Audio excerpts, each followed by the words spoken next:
Okay, I think I have sound. Woo! Sorry I'm a few minutes late. And sorry that I don't have my mic clipped on yet. There, take my phone out of my pocket so that it doesn't interfere with the wireless mic. But wow, it is no easy feat preparing a stream like this, as I am still preparing. Because as you can see, this is Windows XP you're looking at here with a wizard tool for creating floppy disks. And that's because I'm still trying one last little thing I want to do here, which requires imaging a few more disks. And we could talk about that while I try to do that. What I am imaging here is a set of disk images that is Microsoft Word for Windows 1.0. And that's not Microsoft Word 1.0. There were versions of Word before Word for Windows 1.0, but they were DOS-based versions. And the reason why I'm imaging these disks is because I need this to be on floppies that were formatted by my Compaq Portable in order for my Compaq Portable to read the image on them. Now I'm running into problems where I'm getting this error on them, so I don't even know if this is going to work. But I am going to continue to try this, and we will find out here, because this is a journey. This is a journey that I don't have time to test everything before I bring it here. And the further we get into this, the more into the unknown we're going to get. Now, I tested a lot of things to get through the start here, because installing Windows 1, 2, and 3 without any experience with those and on a computer that is newer than that, you learn a few things before you get everything to work properly. So I am going to start the next one here. But I guess I should introduce myself in case you've not seen any of my previous live streams or checked out any of the super long videos on the channel from past live streams. But I am Johnny Gators, and this is a little new thing that we're doing, a series of videos for the Computer Bar YouTube channel, and also being streamed to my Johnny Gators Twitch channel as well, because the more the merrier. And this is called The Journey to Windows 10. The premise of this being that on my Pentium 4 machine that I tinker with, I am going to attempt to install Windows 1 and upgrade it each step of the way and eventually get Windows 10 on this machine.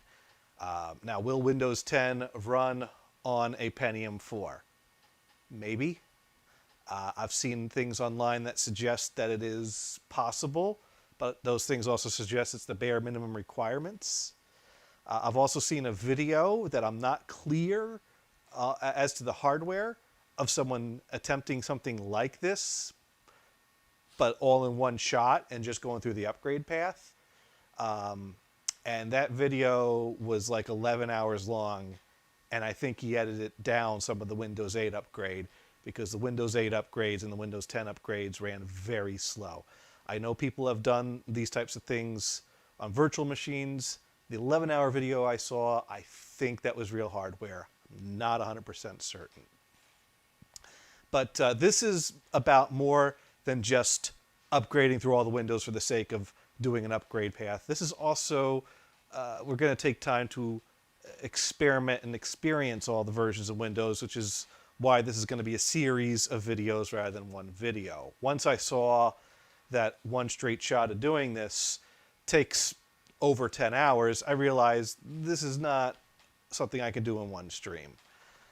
We're going to have to do a series of streams. And that's when I started thinking about, well, I want to try installing different software, different games, see what carries over, what doesn't, how long things still work.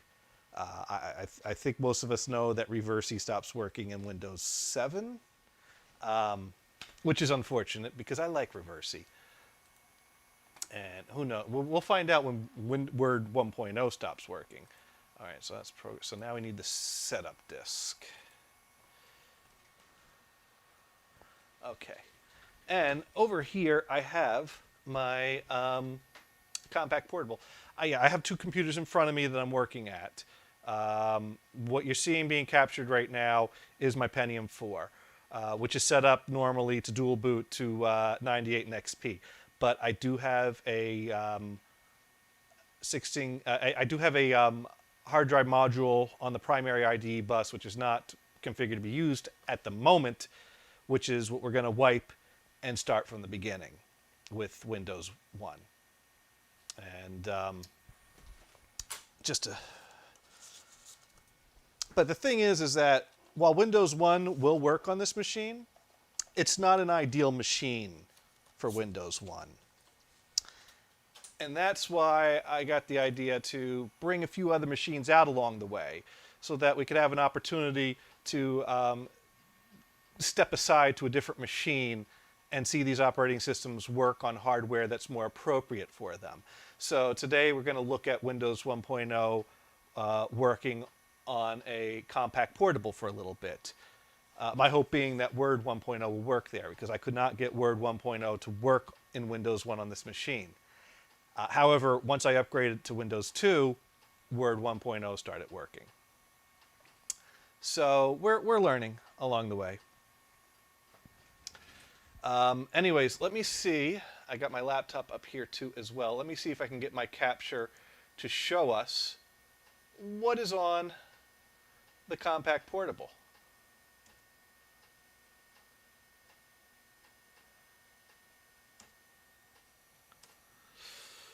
Okay.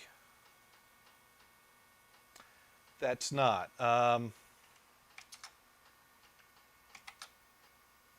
There we go.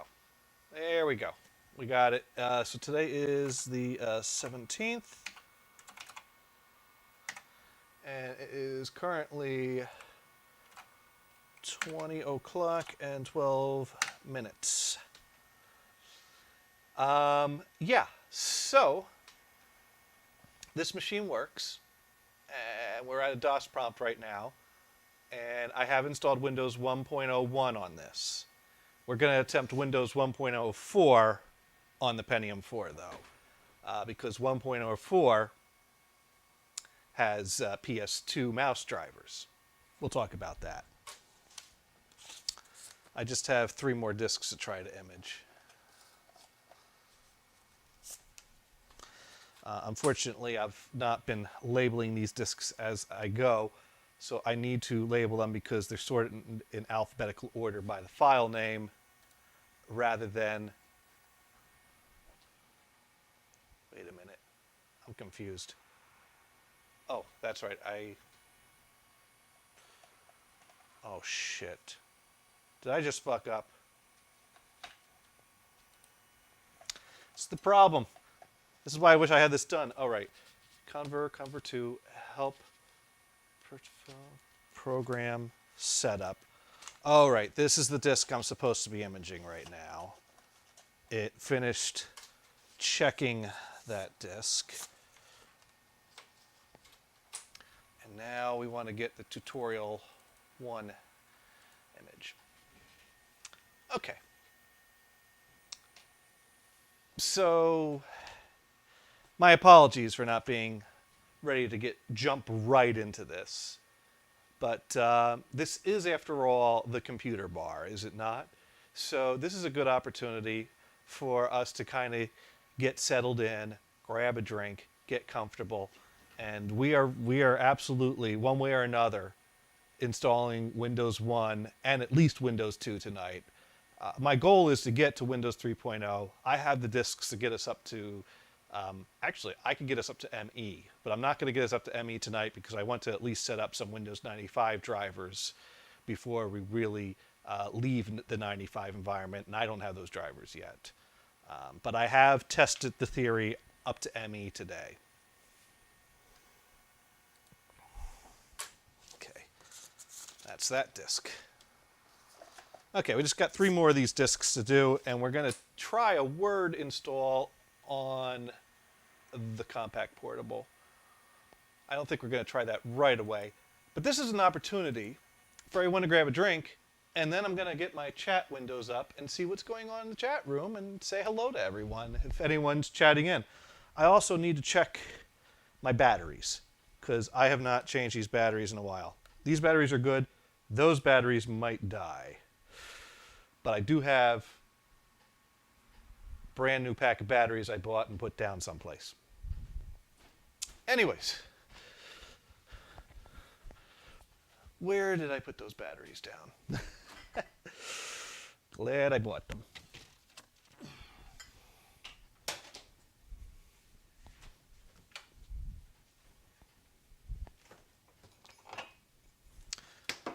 So I am behind the bar in the kitchen, pouring a Yingling into a beer mug. That is my beer of choice these days on this show.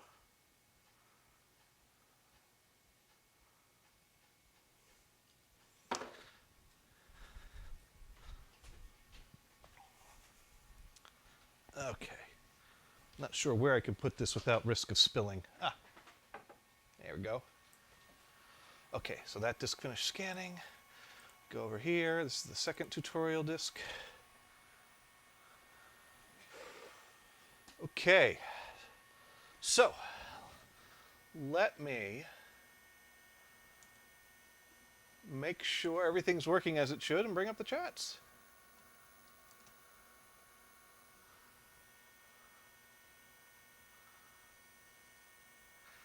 So I'm just going to bring up the YouTube channel, and we're going to bring this up.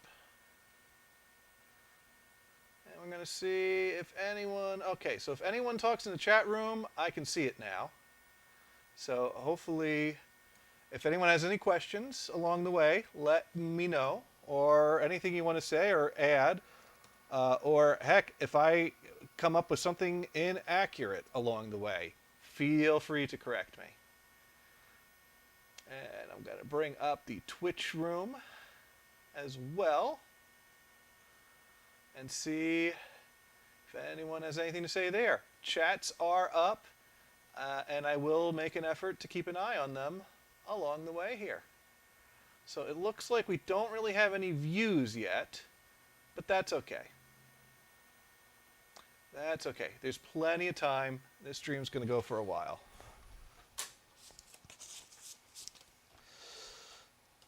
So yeah, a big problem is, I mean, for one thing, when you install Windows 1 on a Pentium 4, the startup process goes so quick, you barely see the screen flash. But if I run it on my compact portable, you can actually see a little animation that runs. You know, fun things like that. Now, another problem I have is that my compact portable does not have a working serial port. So I can't get mouse functionality in Windows 1 on my portable. I did manage to get mouse functionality on the Pentium 4 because there's a version of Windows 1 that was 1.04 that was made for IBM. It includes the option for an IBM PS2 mouse.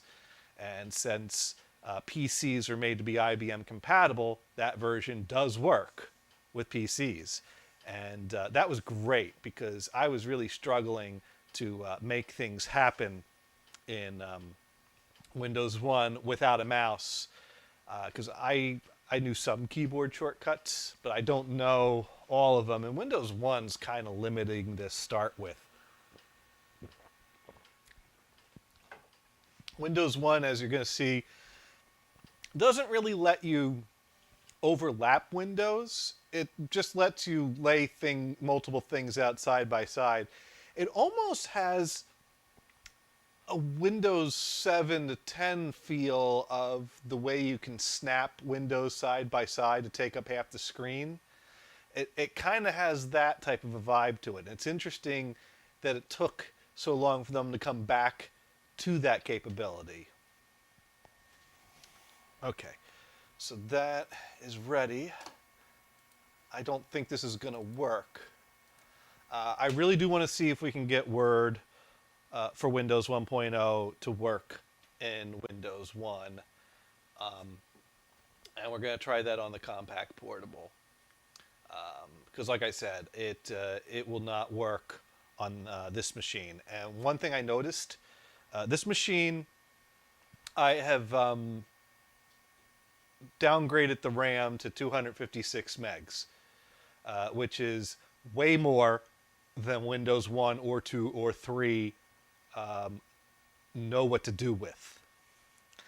So installing Word for Windows 1.0 on this machine results in it giving me an error message telling me that it requires 640K of RAM. Doesn't have 640K of RAM. It lets me do the install, but warns me that I need to upgrade the RAM before running it. And I'm like, okay, yeah, all right, I promise you. I won't run it until I have at least 640K RAM on this machine. And gosh darn it, when I go to run it, I do have more than 640K of RAM. A whole lot more. And so I don't know if that's why it's crashing out, because of the amount of RAM, or if, heck, for all I know, Word for Windows 1.0 was designed for Windows 2. That's not been clear to me with what I've seen online. I think I read online that it's for Windows 1. But being that it works in Windows 2 on this machine, I would expect that if it could work with Windows 1, it would work with Windows 1 on this machine. But this is an experiment we're going to find out about tonight.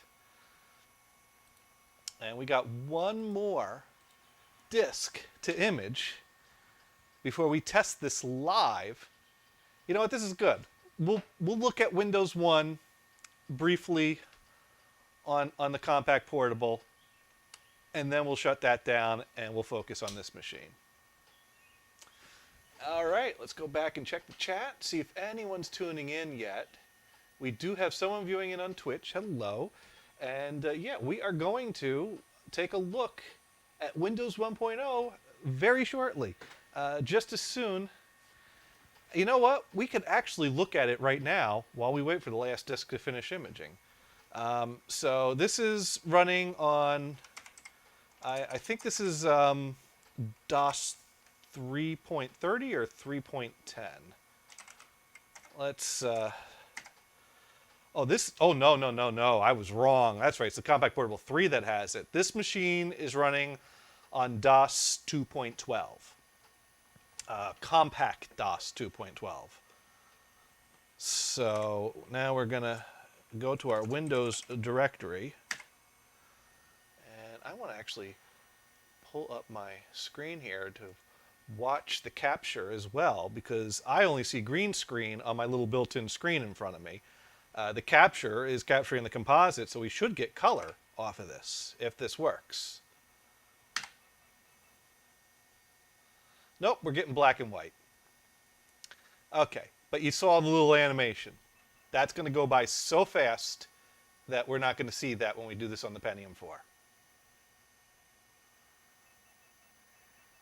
But I guess on a Compact Portable, going out the composite out, Windows 1 gives a black and white mode.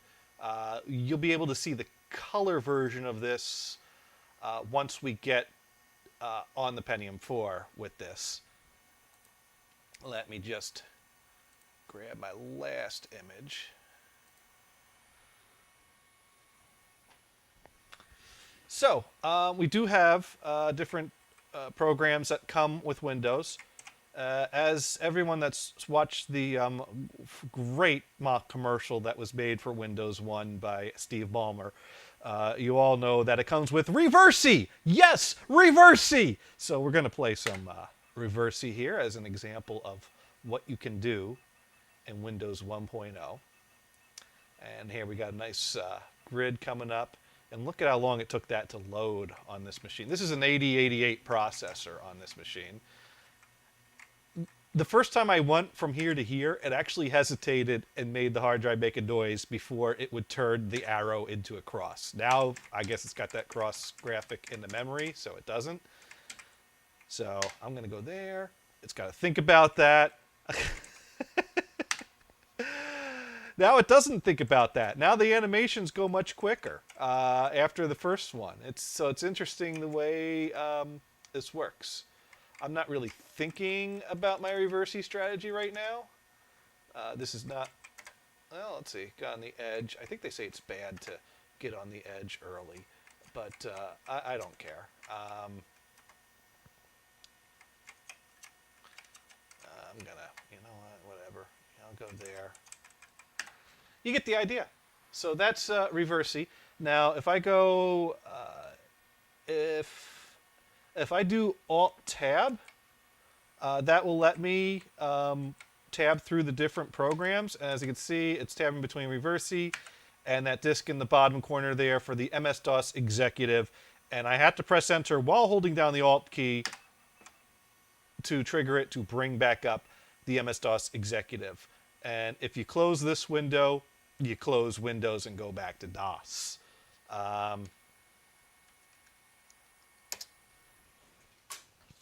So I haven't really found a way to get down to a bare desktop. Heck, I haven't even really explored much about how to change colors in here, which is something I want to do to see if it carries any color changes over when we upgrade to 2. We will figure that out. All right, so now we need to figure out how to run this Word update, because I need to figure out the order that it asks for the disks. So I'm going to bring up on my other screen in front of me those disks so I can see what order they're in alphabetically. Okay, so let's see, it's MS Microsoft Word 1.0. Okay, so we need to start with the setup disk. So that's the 6th disk in the series here. 1, 2, 3, 4, 5, 6. And I'm going to leave the sleeve there so I can keep my disks in alphabetical order. All right, so we're going to put this disk in here. And we are going to do an Alt-S under the special menu. And we're going to change the directory, because I don't have a mouse to easily just click that A disk that's right over there in front of me. So we're going to do A:, and I think I have to put the backslash, or it's, well, no, if I do A:, it'll go to the folder that's currently open in A, which, since we're not going to a folder in A, it will just go to the root. Now, if I did C:, it would bring up C:\Windows, because in DOS, we are currently in the Windows directory. I'd have to do C:\, in order for it to know, oh, you want to go to the root. So there we go. A drive, and let's see if it can read our disk. It looks like it's struggling. It looks like that didn't take. It looks like we may have wasted our time. That is unfortunate. So let's exit out to DOS and verify that. I found here that hitting spacebar on the OK works better than hitting Enter on the OK. I think Enter depends on something. It's weird. It doesn't always do what I expect it to do. Okay, so drive A is empty. Maybe I forgot to image it. I'm going to try one more time to image that disk and see if maybe I did something wrong here. See if we can salvage this. Because I would really like to see Word 1.0 work in Windows 1. And if we don't get it tonight, I could always play around with this during the week.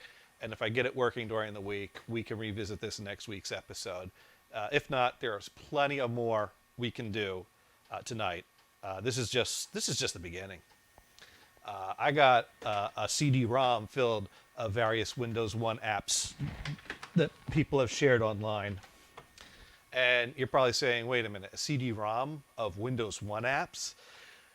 Yeah, okay, I'm cheating a little bit. there. But to put all those Windows 1.0 apps on 5 1/4 inch discs would mean buying a bunch of 5 1/4 inch discs, which I already have, and I've already maxed out like the 30 discs I bought just to get my installs as it was to go. Not to mention that I have a lot of used 5 1/4 inch discs that are in various states that some work, some don't. It is a real struggle dealing with floppy disks. I hate it. It's awful. Um,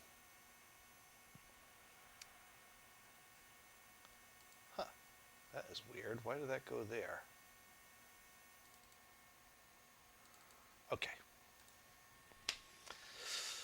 So, we shall see shortly if we can salvage this.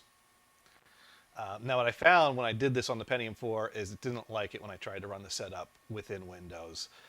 But it did work when I ran the setup from DOS. And it basically goes into a setup that runs full screen anyways. So there's no harm running it from DOS. Okay. It tells me it finished applying the image on that disk. I don't know if I believe it. Okay. The computer has lied to me. Let me see.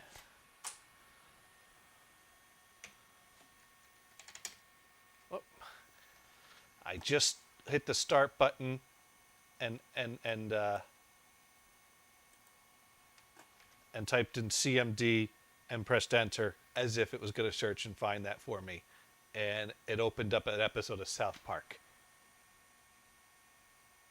Why did it open up an episode? Oh, I captured a VHS tape on this computer previously. What I want to do is I want to go to Run and then do CMD. I am spoiled by Windows 10, aren't I? All right. Let's see what my computer sees. My computer sees all those files. Weird.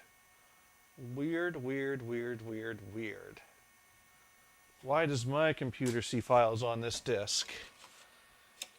And this computer sees nothing.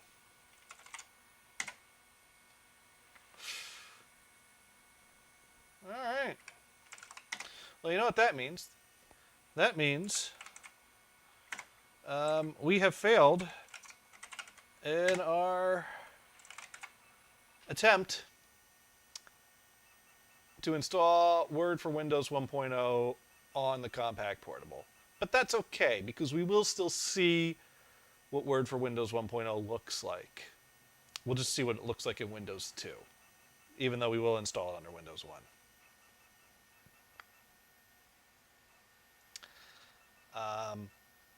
But while we're here, let's see if there's anything else we can run in here before we switch back over to the Pentium 4 and switch over to the module that is installed there that we're going to wipe and start from the beginning. We got a calculator. It's really thinking to open that calculator.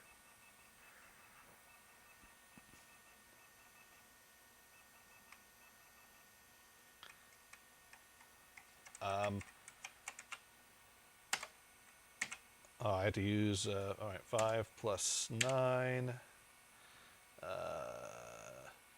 equals 14. Well, it works. Checks out. And if we, I got to turn off the number lock. Basically, once you get into this menu, you keep clicking to the left till you get up here, and you have your option to close the window, zoom the window, move the window, size the window. Size is grayed out here, but we can move the window. And it's going to, this is easier to do with a mouse, so we're just going to go ahead and shut this down now.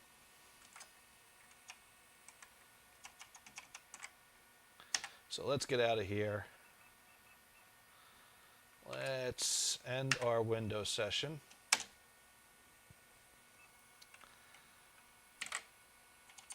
And one thing I always do on this computer, since it's a luggable and gets moved around a lot, is I always park my hard drives before turning it off.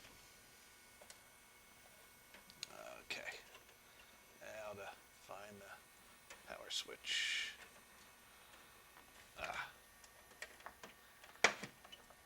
kind of in a tight spot back there. There we go. There we go. And now we can clear up some more dust.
There we go. I don't know what the heck happened, but the iMic decided to betray me and stop working.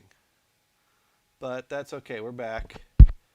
Is this working on both sides? Check over here. Check over here.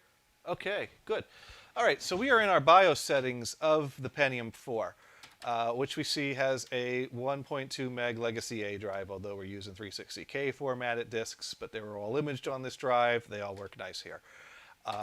And these two drives are on my serial ATA connectors. And then I got two optical drives on the secondary IDE bus. Now, if we go in IDE configuration here, we've got this set in compatibility mode, which is required if you're going to use legacy operating systems for this, such as Windows ME 98 NT 4.0 and MS-DOS, because now newer operating systems for the time period of this machine, 2000 and XP, could handle seeing the IDE primary, the IDE secondary, and the pair of serial ATA ports, and have 6 drives in here, no problem. Not to mention USB drives. But being that we're dealing with legacy operating systems, and I've set this up to dual boot with 98, I keep this in compatibility mode. And so if I come over here and go to PATA ports only, that turns off my serial ATA ports. And so now I'm only operating on IDE. And I've put a disk-on module on the primary IDE bus.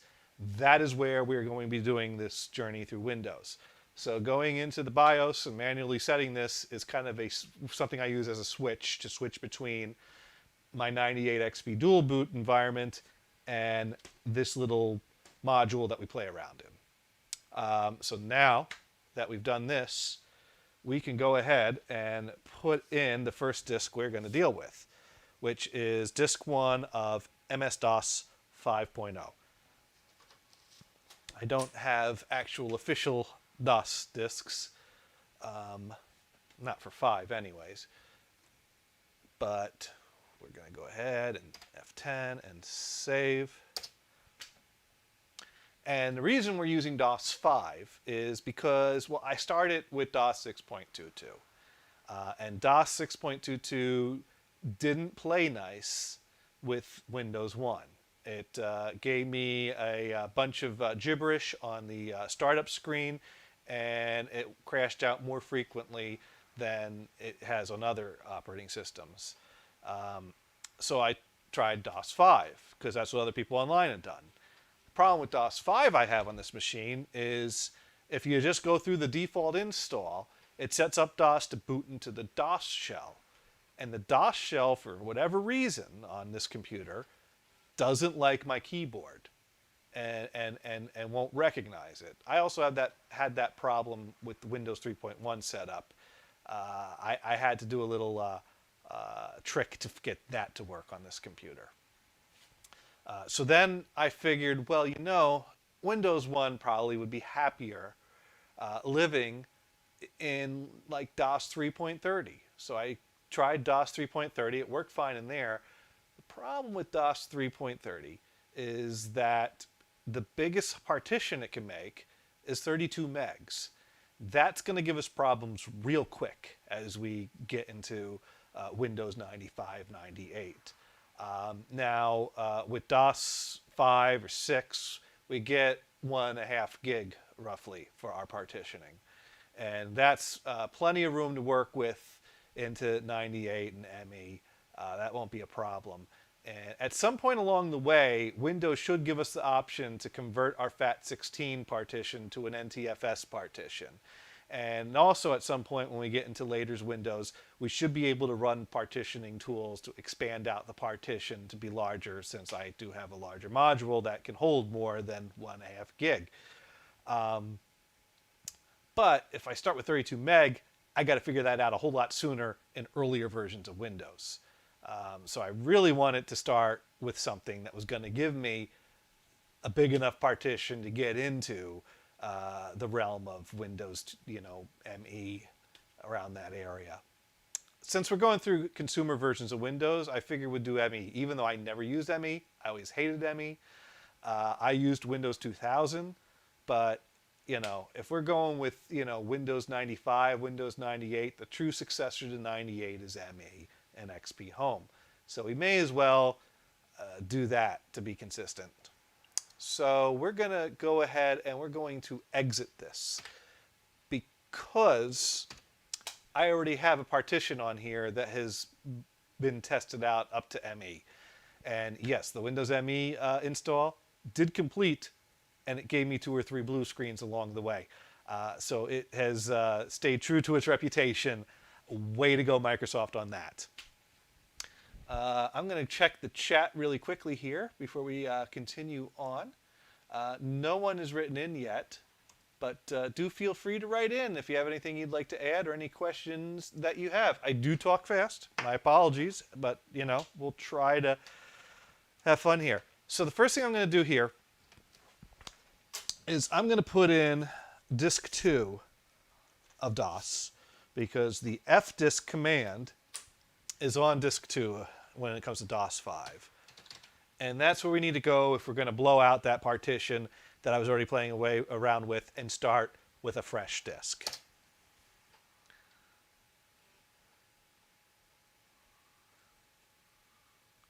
So we're going to select 3 here to delete partition or logical DOS drive. We're going to delete our primary DOS partition because that's the only thing that's on here. Partition 1. Enter. As a, are you sure you want to do this measure? It makes us type in the full volume label that is up there. ms-DOS_5. Because even as you upgrade through other versions of Windows, the partition volume name doesn't change from what DOS 5 named it when it set it up. Am I sure? Yes, I am sure. And that partition has been deleted. We hit escape to get a continue. We hit escape to get out of fdisk. It wants us to, it's basically telling us to put our disk 1 back in the drive. Disk 1 is the DOS system disk, because it needs to boot to that, because we got nothing on the hard drive to boot to.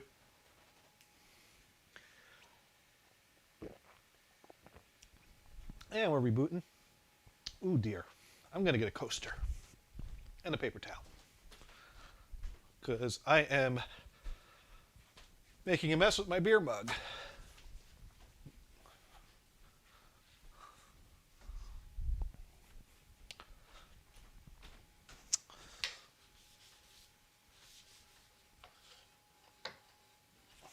Okay, and that's loading up. While that's loading up, I'm going to put on some quiet tunes, get some tunage going on here. Let's see, what do I got that can pass for some good tunage? I think 8 tracks will work good, because then I don't have to get up in the middle of an album.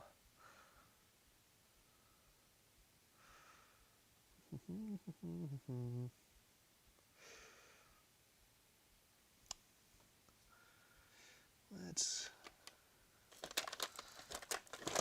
put that on.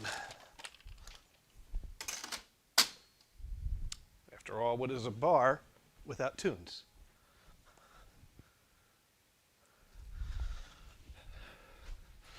Okay, so we are back to the setup screen. Now, we could go into the Fdisk tool and create a partition. We could have created a partition before we left the Fdisk tool, but I like letting the setup do it. I don't have any reason to do this differently from the way the setup automatically does. These settings all look good. And here's the important thing. You gotta change this to say no to run shell on startup. On this machine anyways, because my machine don't play nice with the shell. That looks good. We're gonna allocate all the free space it can to MS-DOS. I'm gonna turn that down just to make sure that's not too distracting to me.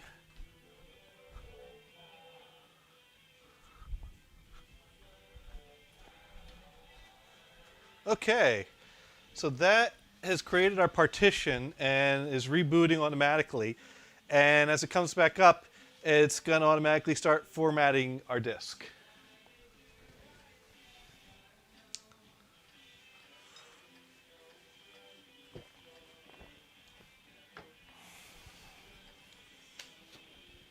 So that gives us some time to, if anyone has any questions or comments. We do have a moment here while we wait for this install. This install shouldn't take too long to do. After all, it's a DOS install on a Pentium 4. It's not that big a deal.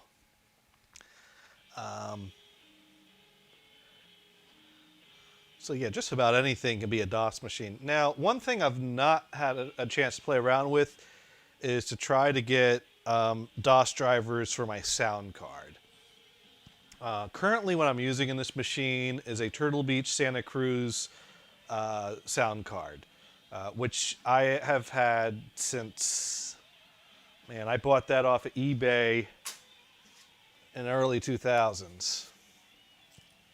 And I used it up until the day I finally gave in and upgraded to Windows 7. My Windows lineage in my personal use has been, I started with Windows 3.1 on our second family computer. I bought my first computer that came with Windows 95 and it died before I could upgrade any on that. I bought my second computer that came with Windows 98. I upgraded that to Windows 2000 at some point. My third machine, I wiped out the XP Home on it and used Windows 2000 on that. My fourth machine was this Pentium 4 just about. I had to rebuy the motherboard and processor that I used to build initially, but it's the same case and a lot of the same hardware. And so that machine, when I built it the first time, I set that up with 2000, and I eventually upgraded to XP Pro, and I think that's as far as that machine got. My next build I set up with XP Pro. I eventually upgraded that to 7 when I finally realized, hey, this is a 64-bit processor. I should be using a 64-bit OS. And that is when I retired the Turtle Beach card. I've not found 95 drivers for it, though. I could have sworn I had 95 drivers, but when I reviewed the instructions, it only talks about 98, 2000 ME. I'm not even sure if the instruction booklet mentions XP, but they came out with XP drivers for it, obviously.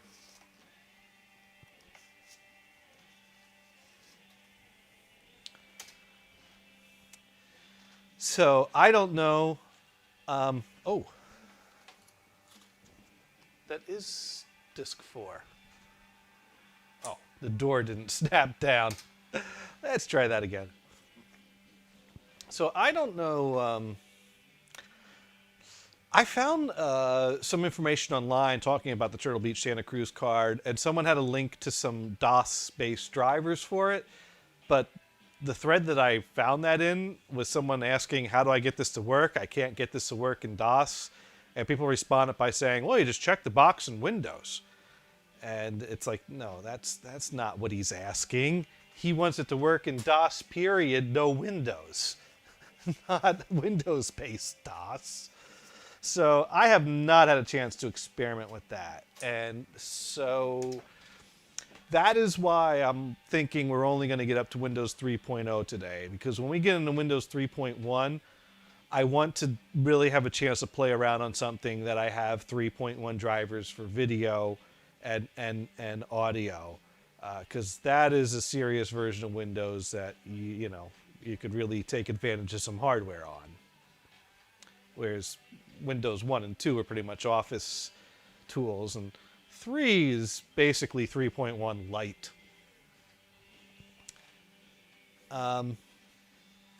So that, I think, is going to be the real focus next week, is really deep dive into 3.1. And if we have time, deep dive into 95. I'm not sure if we're going to focus on one operating system a week, or how long they're going to take, or how long these streams are going to run.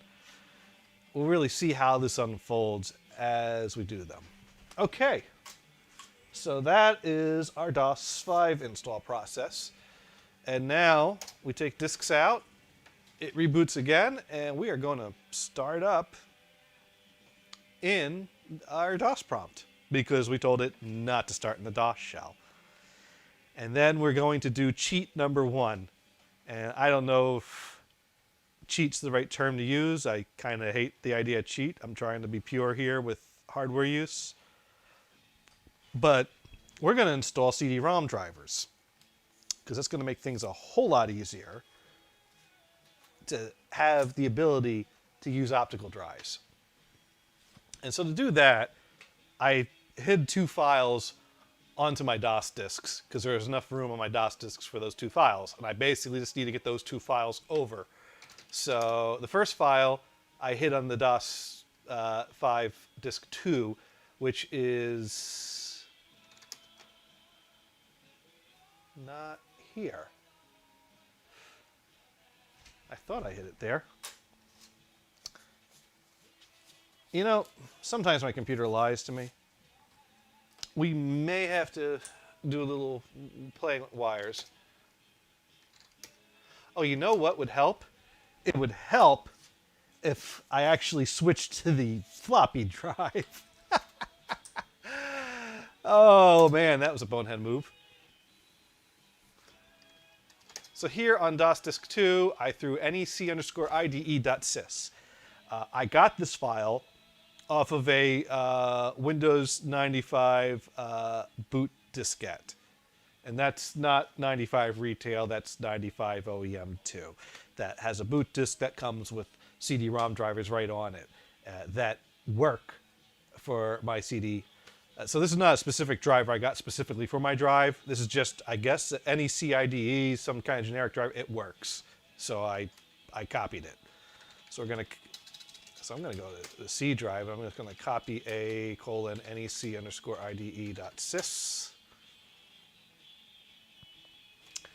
And the other file we need is a DOS file that comes with DOS 6.22, but best I can tell, does not come with DOS 5. At least I don't think so. It's like MSCD or something like that. And I ran into problems when I tried this on DOS 5, even though it worked on DOS 6. So we're gonna, I just throw these in the root because that's fine enough for what we're doing. Let me just check this again.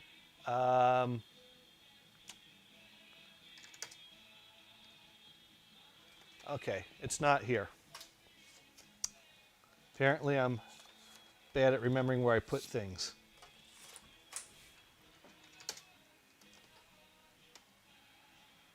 There it is, mscdex.exe is the other file we need that DOS5 doesn't come with. So we're going to copy a:/mscdex.exe. And there we go. And like that, we got our CD-ROM drivers. Now we just need to set them to work. So we're going to edit config.sys. And we're going to add a line down here. And that line is, let me pull up the right tab to cheat, because I don't have this memorized. We're going to add the line device equals c:\nec_ide.sys, which is that driver file we copied, /d:/mscd000. Alt F, exit. Yes, we're going to save that. And now we're going to edit autoexec.bat. And we're going to add a line to our autoexec batch file, which is mscd/v/d:/mscd/000/m:10. Alt F, exit. Save that. And now we reboot. And we're going to do that because somewhere here, nearby, I'm losing track of things. Somewhere around here, I do have some CD-ROMs we're going to refer to and use tonight. Where did I put them? Shit. Okay, that's that. That's that. That's that. That's that. Bear with me. I put down some CD-ROMs that I need tonight. I don't remember where I put them down. This is awful. This is awful. Oh, you know what? I think the disk I want is already in the drive. Okay. So let me switch back over here. So as you can see now when it booted up, it saw the drives, it set them up on drive D and drive E. So if I go to drive D and go directory, there it is. That is a bunch of stuff relating to Windows 1 and Windows 2 applications. So we are going to use those, but we have to actually install Windows 1 first. And so now here is cheat number 2 of the night. Windows 1.04 came on 3.5-inch diskettes, as opposed to 1.01, which came on 5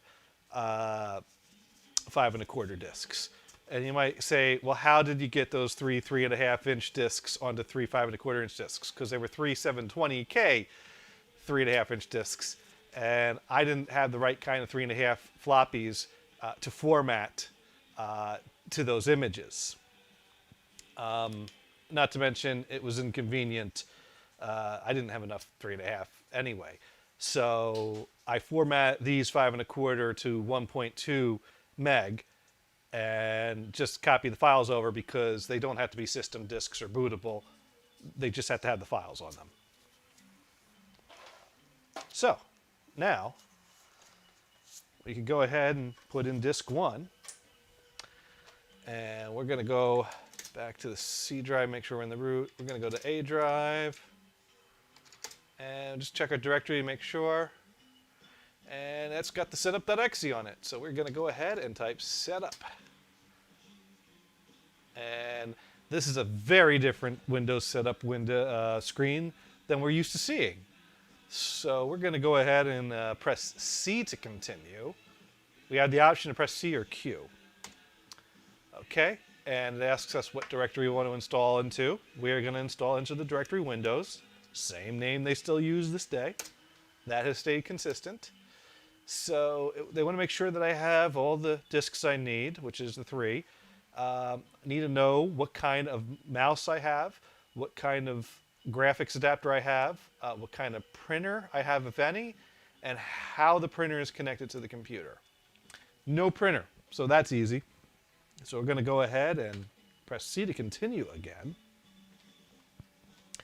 And now we got to check, select our keyboard, which one for IBM Incompatibles USA is what we got. And over here, this menu has a lot more options than 1.01 has. And we are going to take option number 8, IBM Personal System /2 mouse, which is PS2 mouse.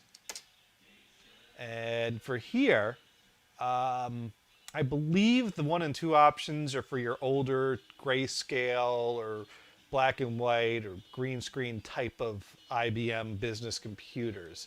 So 3 looks to me like the only option that lets me, I think 3 is the greater of the 3 options. On 1.01, we have the option to specifically select EGA, but we don't get that here. But this looks the same from what I did when I did 1.01 on this machine, selecting EGA. So I went with the 3. And now it begins the process of copying our files. So that gives me time to check in on our chat rooms and see if anyone is saying anything or has any comments. Dune is in here. The what to where and but the way where. This is 5-Bit Dune writing in. And we need to put in disk 2 of Windows 1.04. I'm convinced this is a video and he is making all this up. Blah, blah, blah, floppy. Blah, blah, blah, megs. Blah, blah, blah, something rhymes with something. Type of mouse, none ya beeswax. Thank you, Dune, for the... see, this is why I need a co-host on this show to keep me in check. Type of keyboard, the type you type on. Dune, you've been hanging out with end users too long. So we are not going to set up a printer or plotter. So we're going to hit N there to continue. And it's going to copy some more files to our Windows directory. So thank you for the colorful commentary there, Dune. And now we are on to our final disk of Windows 1.04, disk 3. And we press C. And it goes back to copying the files. Beer is good.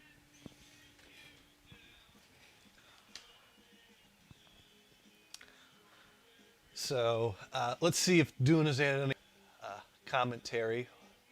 Nope. He's still thinking about that keyboard, the type that you type on. That's okay. That's all right. This is going to get more fun. Windows 2 actually comes with VGA drivers. So that's cool. All right. So now, take our disk out, and we type in Win and press Enter. And remember that little splash screen with the animation we saw earlier? Well, there it is. Blink, and you missed it. So here's our Windows 1.0 desktop, which opens up to the MS-DOS Executive. And I've not found a way to minimize this screen. I can make it go full screen and cover up the bar on the bottom. but I can't actually get it down all the way off. We only have the option to zoom or unzoom or close it. Now, if we close this, it ends the Windows session, which we don't want to do.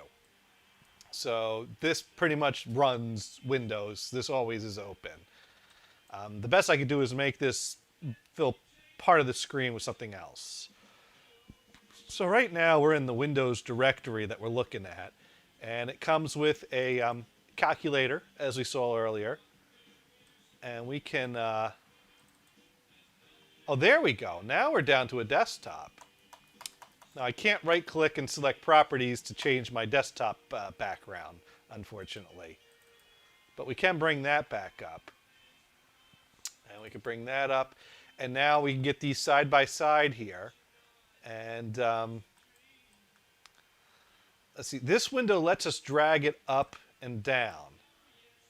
Oddly enough, though, it doesn't let me... I have to start going up before I can go down. I can't drag this down. I can drag this, go up, and then once I get that line, I can go down. I can't get it to move side to side, though. But it is possible to do. I think once I get other things opened up. So let's open up the calendar. Okay, so the calendar went there. And now I moved the calendar over to the side, and now we got these side by side. And if I drag this... oh, that made that. There we go.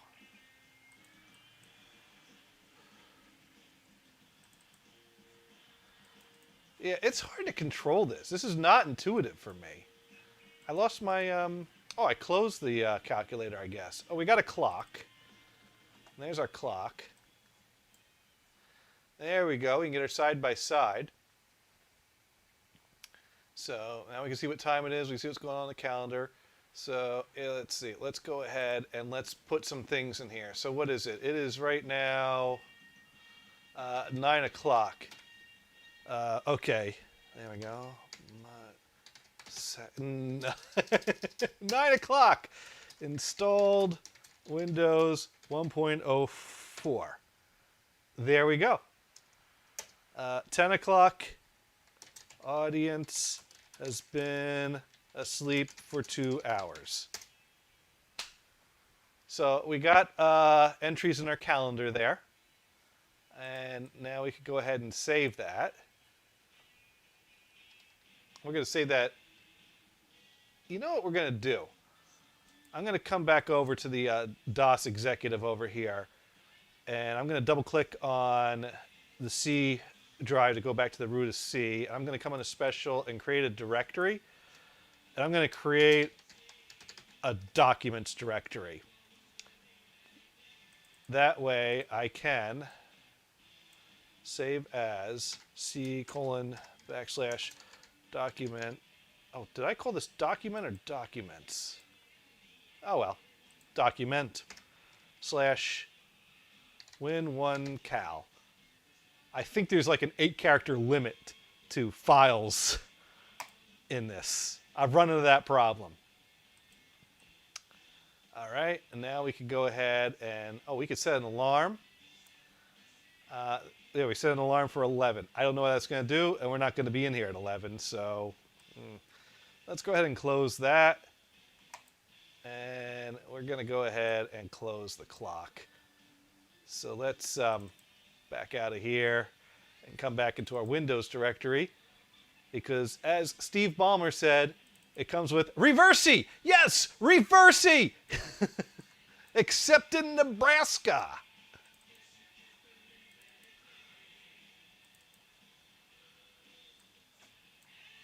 Trying to figure out how to get it to go back to being side by side.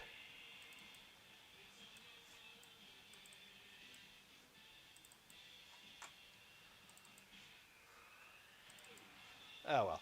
Anyways, it's Reversi, so we can play Reversi and look at our other files here. We got a terminal here. I'm not sure what that does, so we're just going to go ahead and close that. What a time we live in. So 502 says plotter equals evil, right? Hey, wait, what the fuck? It says 2020. I knew that 2000 crap was bullshit. Yes, we are running DOS 5.0 at Windows 1.004, and it is perfectly fine. Perfectly fine with post year 2000. Here's the thing. People were thinking about the year 2000 thing in the 80s when most of this stuff came out. The real problem was business computers that were using ancient code that dated back to the 50s in things like COBOL and things like that. People did not consider 4-year dates. And even then, sometimes they did, but a lot of times they didn't because space was a premium. So adding an extra 2 characters, no one imagined that stuff that you designed in the 50s were still going to be used in 50 years. So that was where the real problem was. It was never about the home computer. It was always about the business computer. So yeah, a lot of it was bullshit. A lot of it was. So that is a good catch there, Dune. Very good catch. We're going to go ahead and close out of Reversi. And actually, you know what we're going to do now? We're going to try to install some more software. Now, I don't know how these apps would have come on disk back in the day, or if you'd run an installer to extract these files. I just know I found a forum post that had a bunch of executables that are Windows 1 and Windows 2 applications. And I grabbed them and I threw them on a CD-ROM drive. So I'm going to make a directory in DOS here called Win1 Apps. And I'm going to go to the D drive here and take a look at, well, we have Tapé 1, which is a Windows 1 version of Tapé. That is something worth having because that's a game that's actually amusing to play every now. It's a solitaire. It's fun to play. So we're going to go into CD Tapé 1 underscore, and I'm going to go to the C drive here. I'm going to make a directory here for Tapé, and I'm going to copy D drive asterisk dot asterisk because we did open up that folder within the D drive, so that's going to copy our Tapé files into our Tapé folder we made. And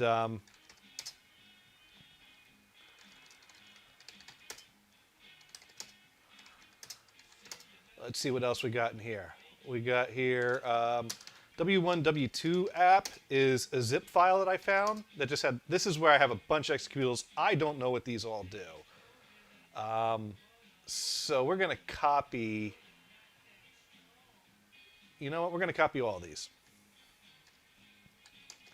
We're going to make a directory in here. We're going to call it var for various.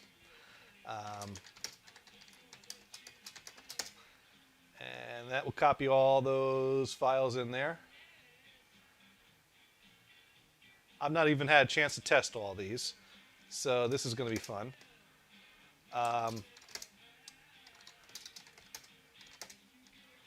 Now, Alt US Page, that was a program that was made specifically for Windows 1. So what I'm going to do is I'm going to come back here. I'm going to xcopy D drive / Alt US Page to Alt US Page. And that's a directory. So it's going to make a directory and it's going to copy all the stuff into there. And what else do we have?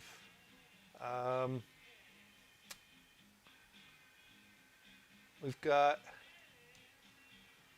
microgra. I forget what that is. Let's copy it over.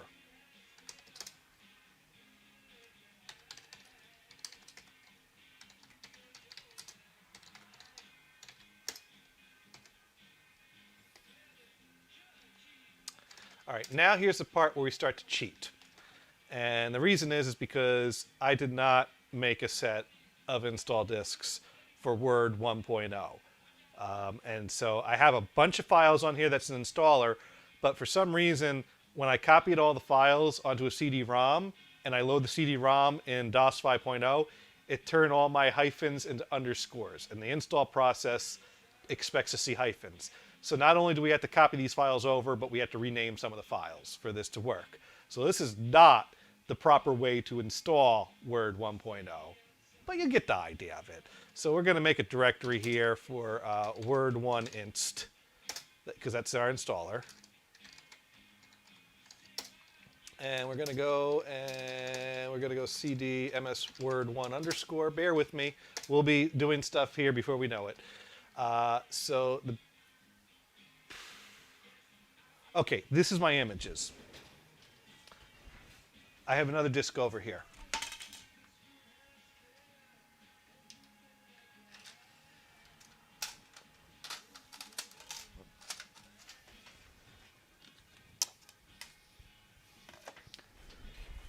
So we're going to copy this stuff. We're going to install Word 1. We're going to play with some of the apps, and I'm going to show you how Word 1 crashes Windows on this machine, which is why we tried to do it on the Compact Portable, but we failed. And we might revisit that next week if I get something to work with that. But anyways, all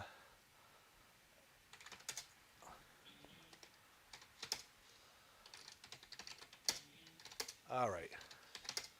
So here's what we're going to do. We got a directory that actually, two directories that have underscores in them where they should have dashes. So I'm going to copy those directories into the correct directory names, because that's the easiest way to deal with that. So first things first, we're going to copy d:***.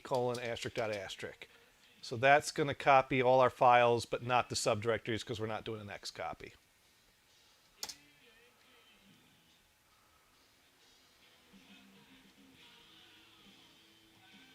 And then we're going to fix our underscores by doing copy conv underscore asterisk dot asterisk to conv dash asterisk dot asterisk. That's going to make versions of those files that are spelled right. And we also need to copy lex underscore asterisk dot asterisk to lex dash asterisk dot asterisk.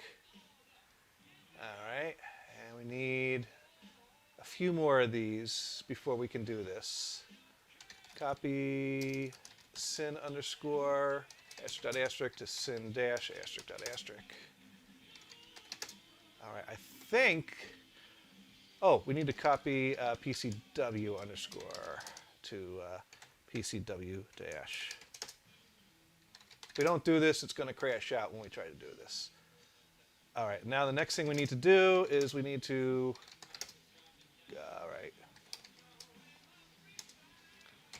make directory winword dash, cd winword dash. We're going to go to winword underscore. Okay.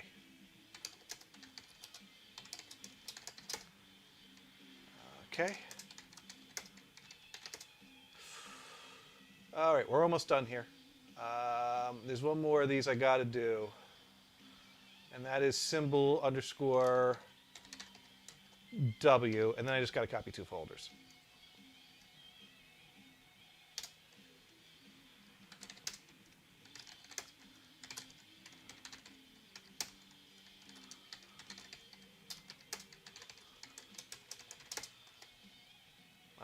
Okay, we got that.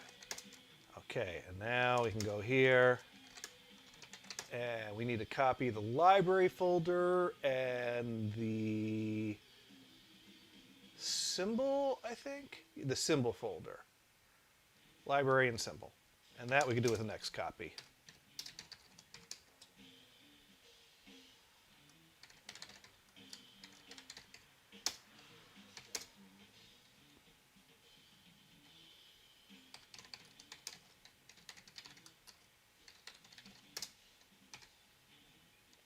Okay. And now we should be able to run this setup without it crashing out. So we are now in the setup program for Microsoft Word for Windows. And this is Microsoft Word for Windows 1.0, which is not the first version of Word, but it's the first version of Word for Windows. Okay, so we install Word for Windows is what we want to select. We need to know this information again, what graphics adapter we have, what mouse we have, what printer we have, if any, and what port the printer is connected to. We're going to install this to the C drive. We're going to install this to the folder WinWord. And you know what? We're going to go ahead and have fun and install all the conversions. It makes us select them all one at a time. I guess normally you would only install like one of these. Like if you were previously using WordPerfect, you'd only need the conversion for WordPerfect. But we may as well install all the features. We have plenty of space to work with. We'll install the graphic filters, because why not?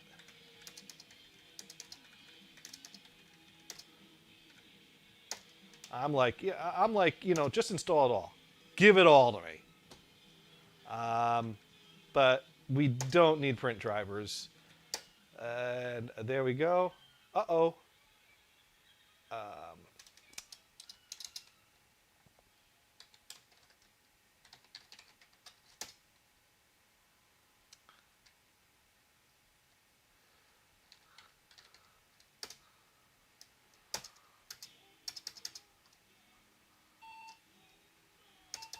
Oh, man, I'm missing a file. How am I missing a file? All right, that is the problem with doing this half-assed way. I'm missing the symbol folder. Okay.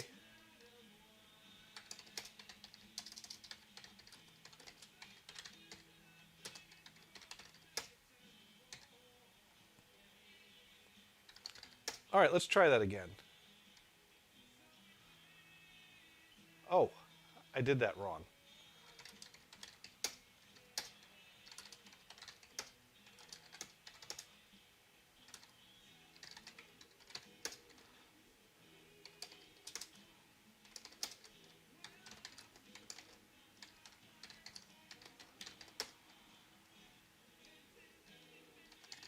All right, second time's the charm.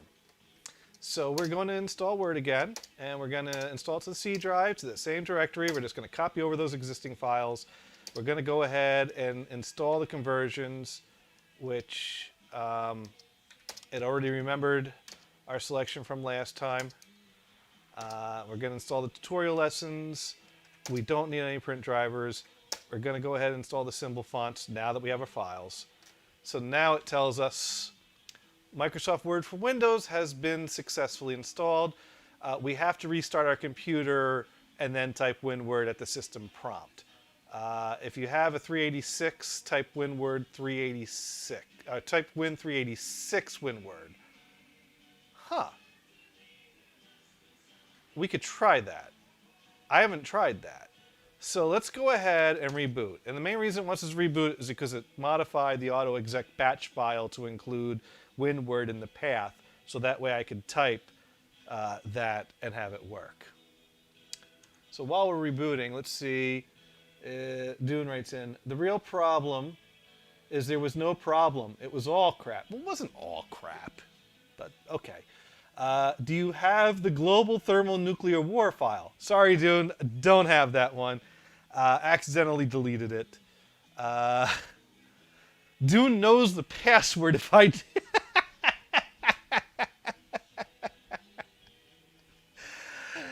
Oh, not tonight. Not tonight. Let's save that for the Windows 10 stream. All right. Let's try Win386 space WinWord, since that seems to be what might be good for a more advanced computer. Nope. Don't like that either. Now here's a problem I run into. I install it, and it says to just run the application right from DOS, and it should launch in Windows, but it tells me it requires Windows.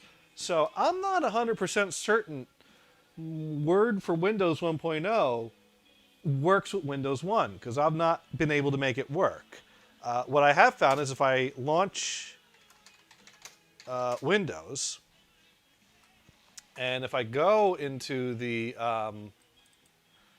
you know what? We could delete this.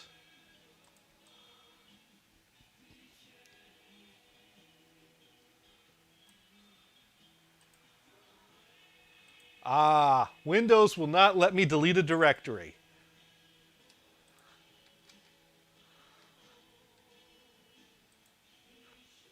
And Control A does not select all. Control A tries to read the A drive.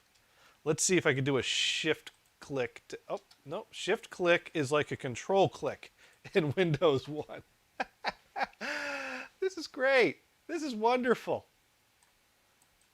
I cannot do nearly anything in Windows 1. All right, so let me show you what happens if I try to run WinWord from Windows 1. So here's winword.exe. I double click on it, and it crashes out to the DOS prompt. Not only that, my text shows up invisible. Not only that, if I type win and try to go back into Windows, it crashes the machine. I guess this is technically the first blue screen of death. And it crashed so hard, I have to hit the reset button on the tower. That is how bad the first blue screen of death was. So, yeah. Anyways, let's see if anyone's watching on the YouTube. No comments there. But Dune is still checking us out here. So, yeah, now let's dig into some of the more of the apps that I copied over for Windows 1. Let's play with a few apps, let's save a few files, and let's see what comes over. Let's see if we could do work tonight in Windows 1, and if by the time we get this computer up to Windows 10, if any of that work is still retrievable, or if it's gone. Well, not gone, but inaccessible on this computer without emulation. All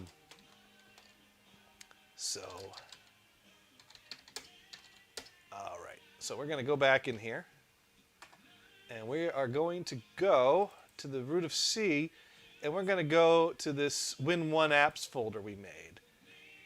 And over here, we got Tap Pay.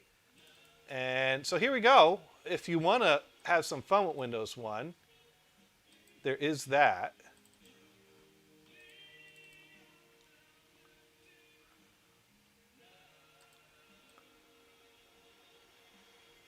And I mean, I think you all know how this, anyone who's played Windows 3 has probably seen this game at some point.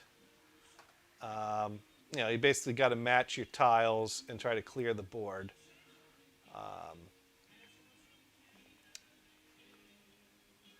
See if there's anything I can find just to at least give you a little sample of this game.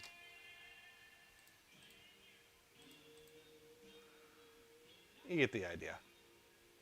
So we're going to go ahead and close that. And if we come back in here, let's see what this is. Microgra. Envision is the name of the executable. And this is some kind of, okay, in a vision is what this is. Some kind of a drawing program. So we could draw a circle. Okay, so here we go. We're going to draw a circle. We're going to, can we draw a line? All right, horizontal, vertical line. All right, so we're going to go ahead and, you know what, we're going to start a new file.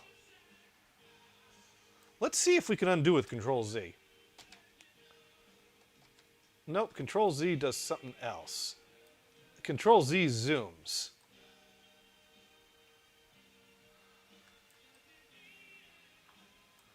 All right, we're going to start a new file here. Basically, what I want to do is I want to write something that says Windows 1, just to save it and know that it's a file we created in Windows 1. So I'm going to start freehand by going, there we go, Win, and then we're going to go ahead and we're going to make a horizontal line here, 1, and we're going to make a little circle and a bigger circle, 1.0, and then we're going to make some more. There we go. Line there, line there. There we go. Win 1.04. Real professional. I'm an artiste.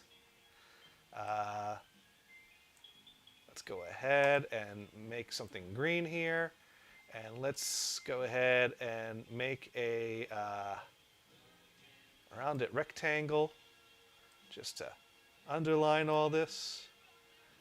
And let's go ahead and fill that with some blue.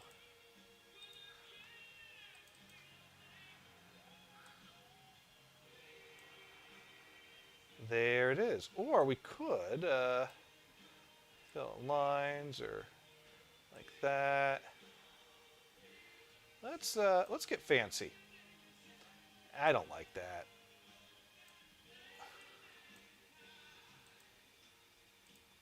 All right, we'll do that. And let's go ahead and draw a polygon.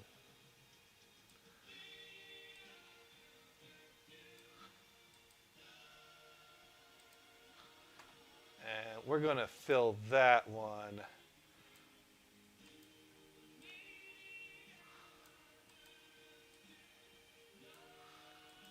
Huh. Okay, I guess once it's filled, that's it. There we go. So let's save our file. And we're going to save this in the C:/ document space INAV Win1. There we go. So that's that app. If anyone has any requests for anything you want me to do with these, 5bit2 wants to know if we get to see Clippy. Clippy has not been born yet. I don't know exactly when Clippy comes into existence, but not yet. But at some point, and I forget when, at some point we have MS Office 3.0 that gets installed on one of these OSs. I don't know if that happens on 2 or 3. I'm going to Google that before we upgrade to 3. So let's go back to our Win1 apps. And did we do anything in this app? Okay, so here is PageMaker by Aldus Corporation, version 1.00, 1986. So let's make a new page. You know what? Let's make this a tabloid. There we go. And let's see. We'll make this a 3-page. No, let's make it 2 pages. There we go.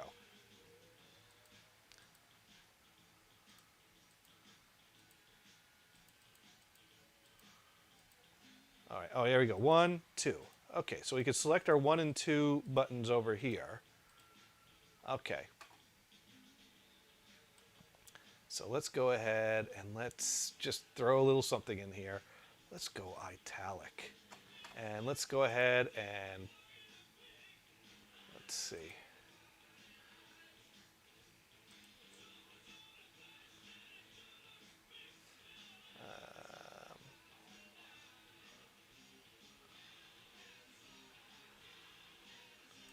All right. I can't even see that. Huh. All right, enough of this. Let's go back to lines. Lines are good.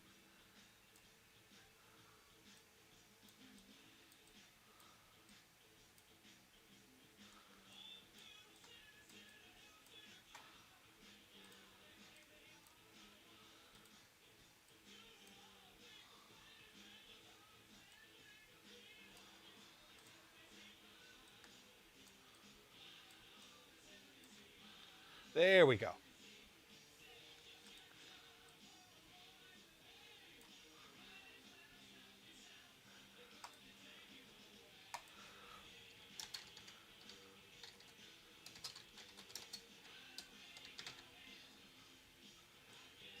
And we're going to save that to our... Oh, we got to click the double dots to back up. PM win 1. There we go. All right, so that's some of our... now over here we got our various apps. There's some fun stuff in this one. For example, we have a fish.exe, which is an aquarium. That consists of fish that have obviously been fed cocaine. The good stuff, obviously. I found what helps on this is going to the options, and instead of setting it to 8 fish, which is not enough to slow things down, I max this out to 99 fish. And yeah, that's a little crowded, but at least now it's running at a reasonable speed. So there we go. We got ourselves a little aquarium. Lots of little fishies going back and forth here. We could select which species are in here. We could take some of these out.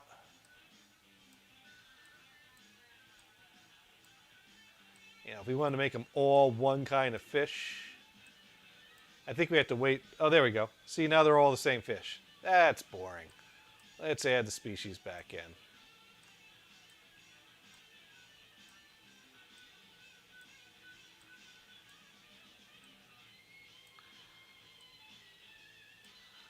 And over here, we make it popped. Oh, wow. This window is overlapping that window. You can't do this with multiple windows, though. But I guess since this is like our background, you get away with it. We're going to go ahead and close that. Chestnut. This is, I think this was networkable back in the day. That you could play a modem game here. Now we could just do a new game and I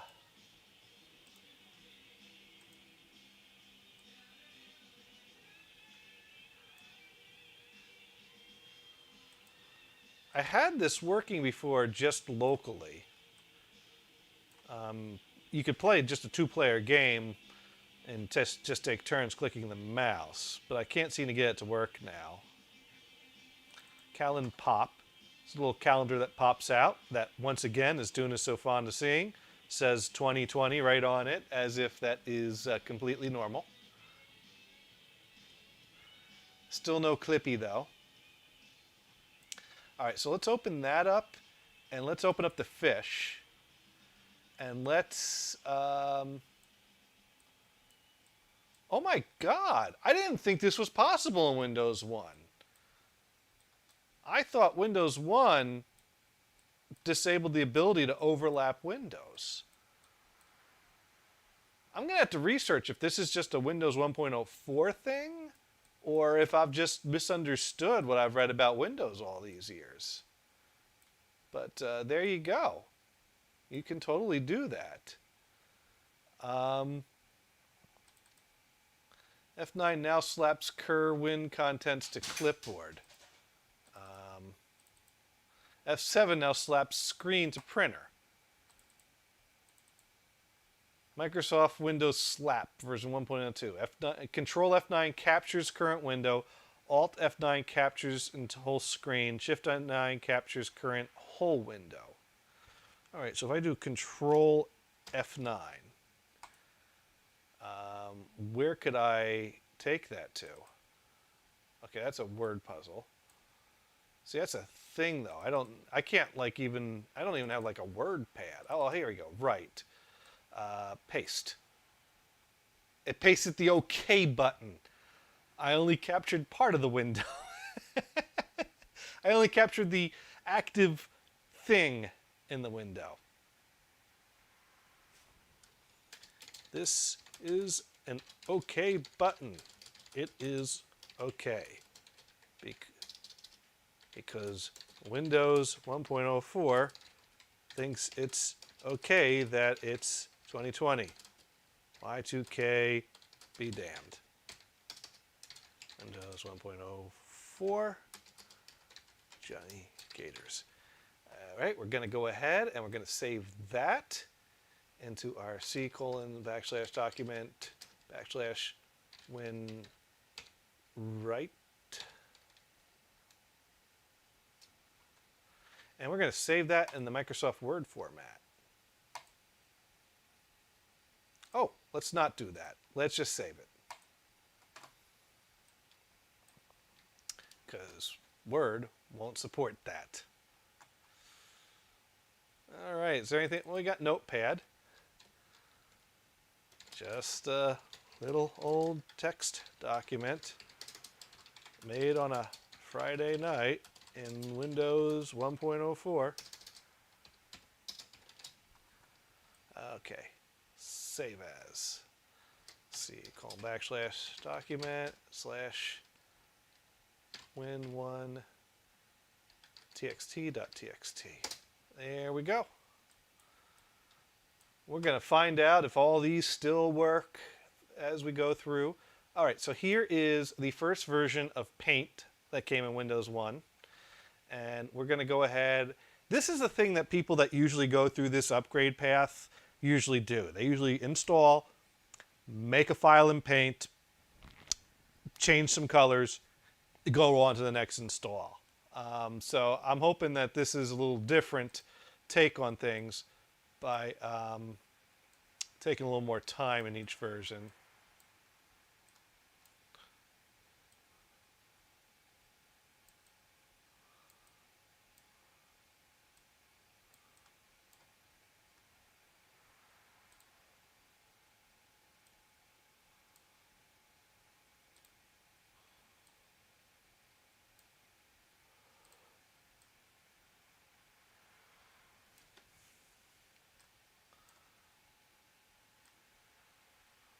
Oh, that is weird.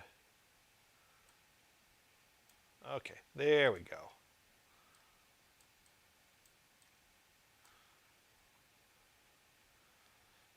Okay.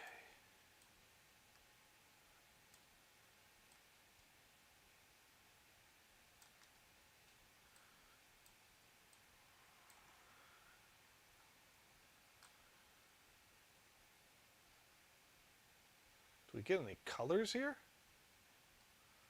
Huh.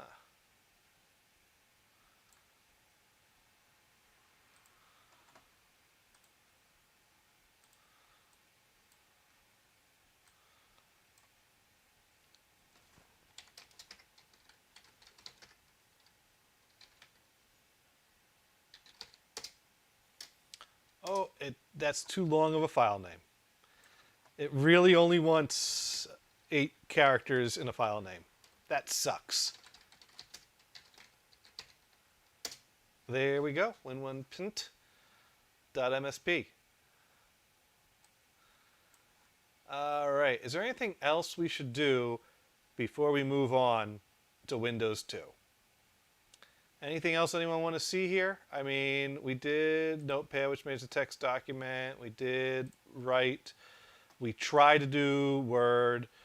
We played around with some other apps that we had. I really think we kind of... oh, you know, there was another thing. It's the easel. Oh, didn't like that. And that crashed our computer. There was one more thing I wanted to show. There was an app that was in that various apps folder that basically makes little like moles start digging up out of the window here, there, and everywhere. And once you start it, there's no way to stop it but to quit Windows and go back in. And I'm trying to play with other things, and these moles keep coming. I'm like, no! I didn't mean to do it! All right, while that's booting up, it's time for another beer.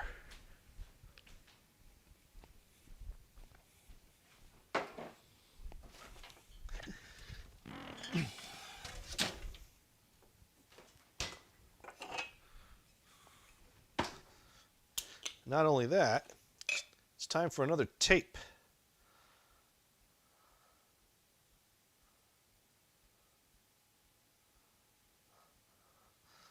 Because my auto eject tape player kicked the tape out after it got done with program 4. So let's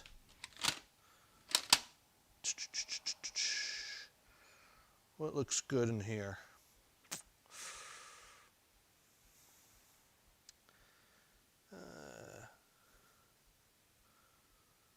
Glenn Campbell? No. I thought I threw that tape out.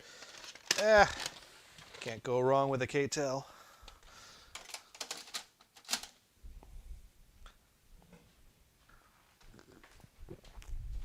Okay, let's see. All right, so we're back in Windows. Let me find that app I was talking about, and then we're going to work on Windows 2.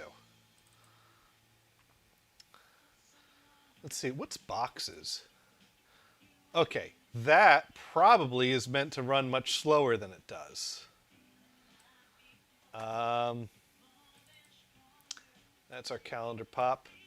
3D tic-tac-toe, as you can see, is a tic-tac-toe type game.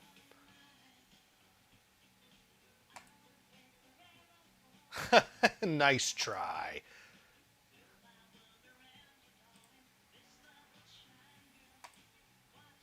It tells me nice try every time I get 3 in a row, and I don't.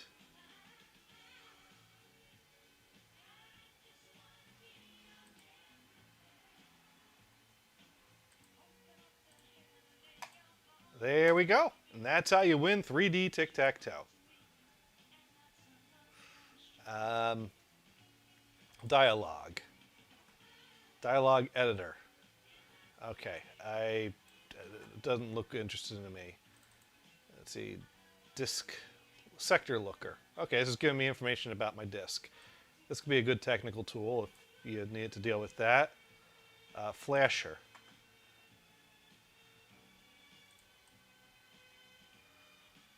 Speed.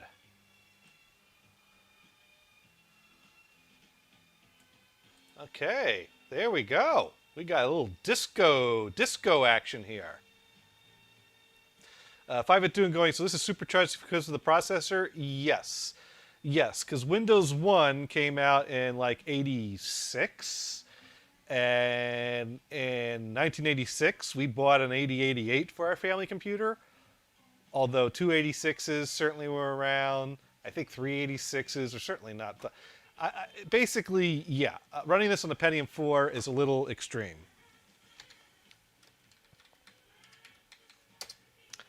Okay, here we go, mol.exe. This is the file I was talking about. I ran that, and I'm like, what does it do? It doesn't do anything. So then I ran it like 5 more times, which meant that not only did I have a mole popping up here and there and everywhere periodically, leaving a mound, I had 5 moles popping up here and there and everywhere, leaving mounds everywhere they went. So, let's see. Capture bitmap. No bitmap available in the clipboard. Okay, I guess I have to copy something somewhere before I could use that. Fuse. Okay, this is also amped up because we're running it on a Pentium 4. So, anyways, that's Windows 1.0. So let's go ahead and end our session. And let's now take out our Windows 2.03 floppy disks. And these are 9 Windows 2.03 floppy disks on 360K floppy disks, just like it would have come back then, except these are copied off of an image and I put my own handwritten labels on them. So we're going to go ahead and put in disk 1. And Windows 2, the full installer will automatically see you have a previous version of Windows and basically copy some data over to your Windows 2 install. So it's an automatic upgrade. So let's go to our A drive here. And let's run our setup.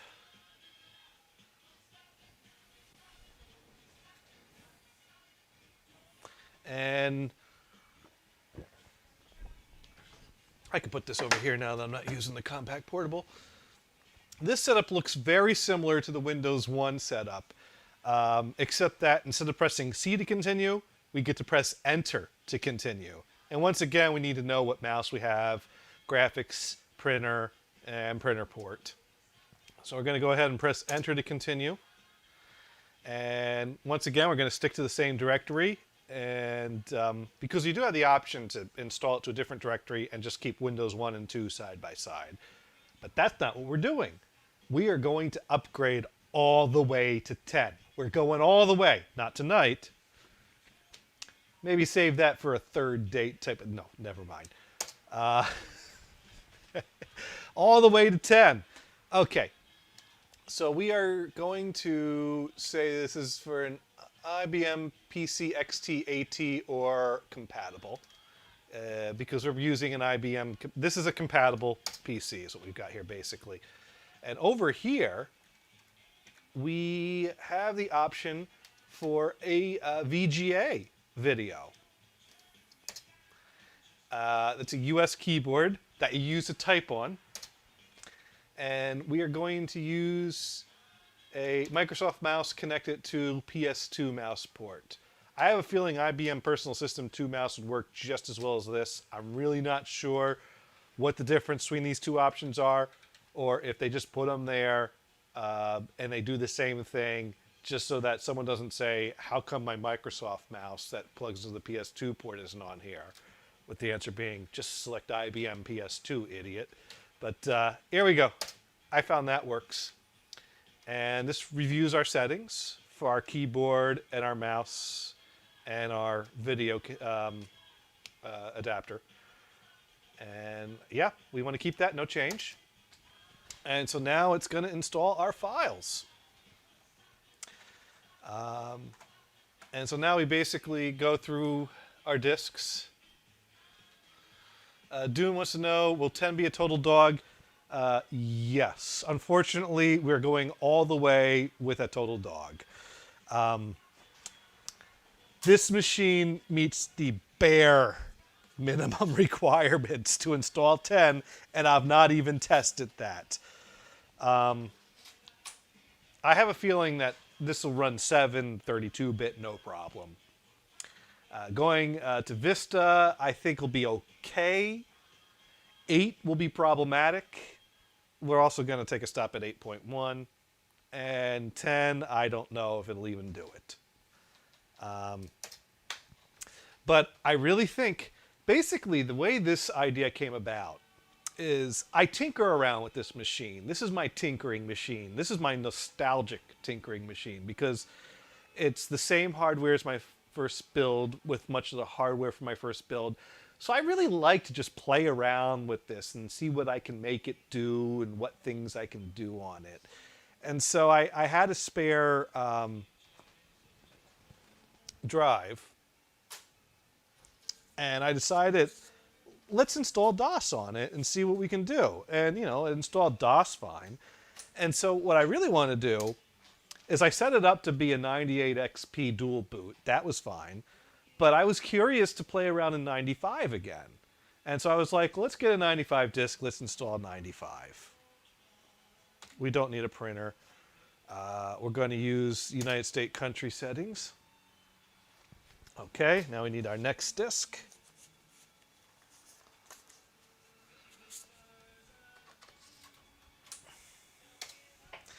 And I ran into problems installing Windows 95 on this computer. The big problem is that Windows 95 has bugs in the code that there's one bug that makes it not work on processors more than 300, 350 megahertz. And then there's a second bug that makes it not work on processor over 2.1 gigahertz. And this is a Pentium 4 3.0 gigahertz processor. So that kind of is game over there. And Microsoft released a patch for the 300 megahertz problem The problem is that you can't install the patch unless you have Windows 95 installed, and you can't install Windows 95 unless it's patched. So you have to manually patch it from those files. And Microsoft's official position on the 2.1 gigahertz limitation was can't be fixed, which is code for why the hell do you care? So we'll just say it can't be fixed. Of course, the online community being what they are, they fixed it. So I downloaded the patch script for 95 and ran it, and I still couldn't get my 95 install to complete. It kept crashing out when it got to that point. So finally, I recruited some help on the online forums. And at the same time, I was also playing around with trying to get Windows 3.1 to install. And the problem I was having there was that the Windows 3.1 setup at some point would stop recognizing my keyboard. And I thought maybe it was a PS2 problem. But as you can see, PS2 keyboards works fine in Windows 1, works fine in Windows 2 here. So I couldn't understand why the Windows 3.1 setup would stop recognizing my keyboard at a certain point.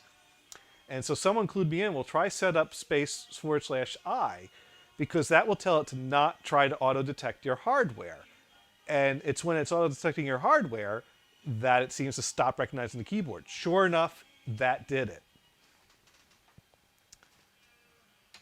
So I don't know why that caused a problem, but that gave me a fix. And so once I got Windows 3.1 installed on here, someone suggested something with 95. And so I'm like, oh, I'm going to have to wipe that drive, create a new partition, try all these steps. And I'm like, you know what? For shits and giggles, let me see if I can try that guy's suggestion on an upgrade install. And wouldn't you know it? The guy's suggestion worked when I did the upgrade install.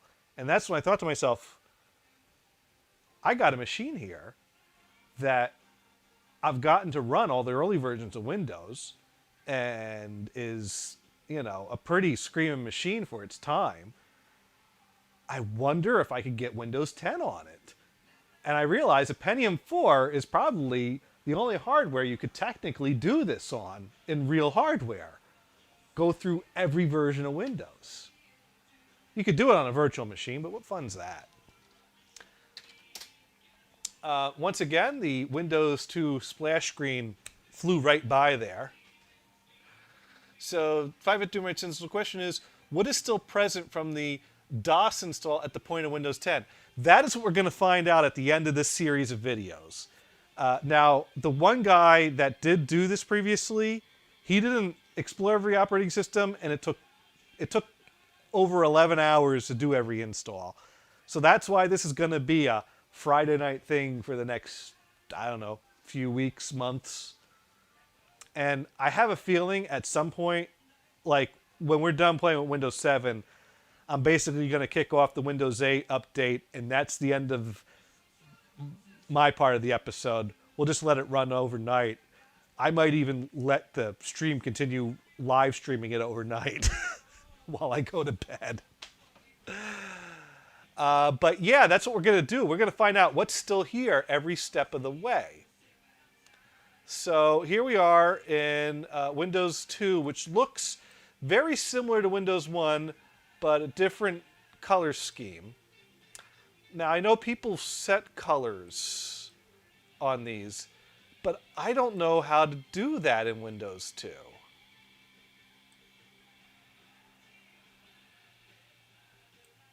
Well, you know what? We didn't even look about the about. Oh, here we go. 2.03, copyright 1987, Microsoft Corp. And it thinks we only have 381K memory free out of 256 megs. Oh, that's another thing. Along the way, I am going to max out the memory on this. It will get up to 4 gigs. When you have 4 gigs of RAM, it causes problems installing Windows 95 and 98. So we're going to run at 256 meg for now. But even this doesn't recognize all that much. So we still have Reversi. Now, I think Windows 2 comes with Reverse C, so this may have overwritten our previous Reverse C, and I forgot that I want to do that. I want to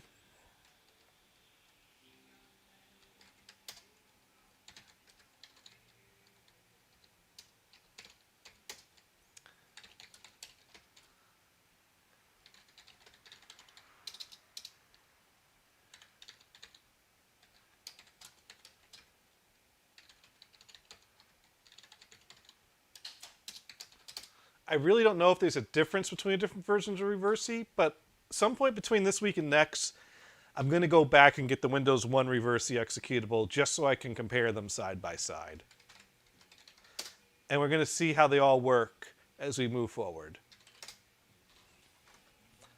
But as we can see, we've got Reverse C. Yes, Reverse C. And we still got Paint. Now let's go ahead and let's open our, here's our Win1 Paint.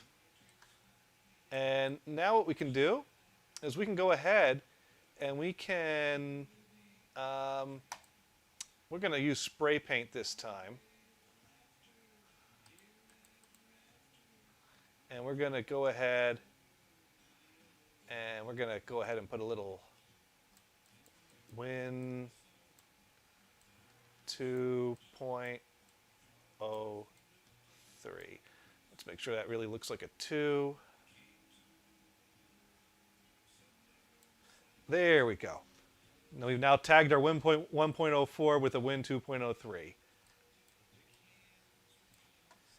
And we're going to go ahead and save that one.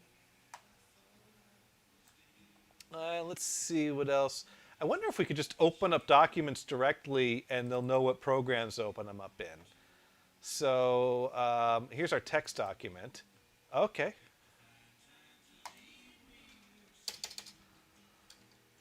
Just upgraded to Windows 2.03. Woot.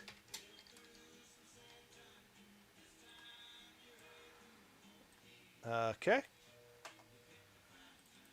And here we go.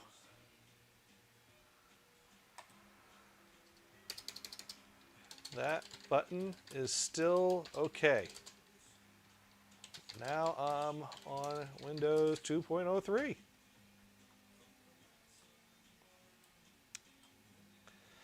Now, here's the other thing we can do. Remember way back when, earlier this evening, when we installed WinWord by doing that real convoluted copying of files to run the installer? Well, here we are, and here is WinWord. And let's see. There we go. Here is Microsoft Word 1.0 for Windows. Now I think we can also open, no, that's right, I didn't save it in a Word document because it wouldn't have kept the clip art. Welcome to the wonderful world of Microsoft Word.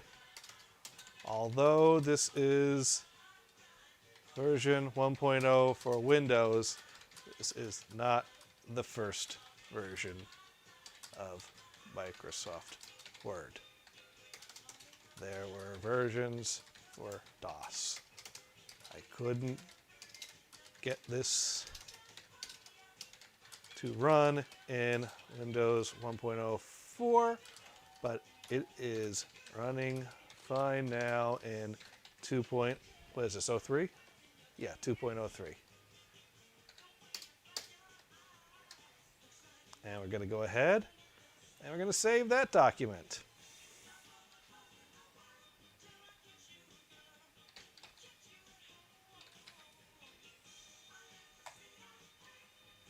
Title, my Windows 2.03 document. Subject, titty fucking. There we go. Just like that. So let's see. Anyone chiming in over on the YouTube? No, not yet. But someone's watching over there. And Dune is still hanging out on the Twitch channel. And yeah, we are on Windows 2.03, running Word for Windows 1.0. And let's see what else we can run. Let's see what's in our Windows directory. Do we still have... what other things? Well, we have our calendar. Now let's go ahead and open up our calendar file that we saved over in the document folder. And we can see that when we come down here, there we go. It is now 10:06. So we're going to go ahead and delete this line about the audience having been asleep. And we're going to, right at 10 o'clock, install Windows 2.03. And let's go ahead and save that. And we'll see how far we can get with this. All right, and there's our clock. That still works. Notepad, you know, that's just... here's the README file. Microsoft Windows version 2.0. PIF editor. The PIF editor may be located in the PIF directory. Let's see. Program name, program title, program...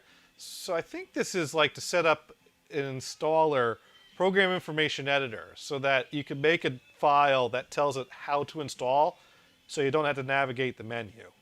Which is cool that Microsoft is already thinking that way. Even back with Windows 1 and here in Windows 2.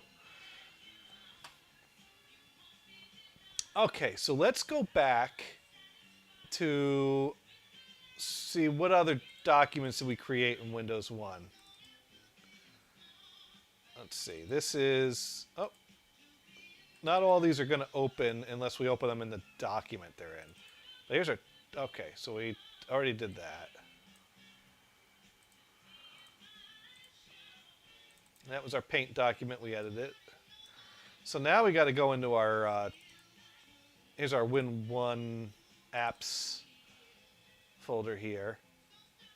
Let's check Tepe. Tepe still works. So if we wanted to have a little solitaire fun. And also this version's much easier to size the windows with. This definitely feels more like a Windows environment. It's very reminiscent of 3. If you've worked in 3, you're kind of like, yeah, this is kind of getting there. We're on our way to what Windows was in 3. So here's our PageMaker document that we installed in Windows 1, which was a commercial software for Windows 1. And let's go ahead and we created a document over here. And we have a second page to this, I believe. But I can't see how to get to our second page. There was a little thing down here that let us move to the second page.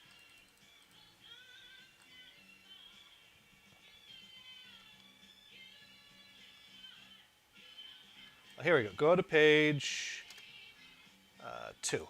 There we go. Here's page 2. So now we can go ahead and we can... Oh man, our tools. Where did our tools go? Our toolbar doesn't show up properly. So wouldn't you know it?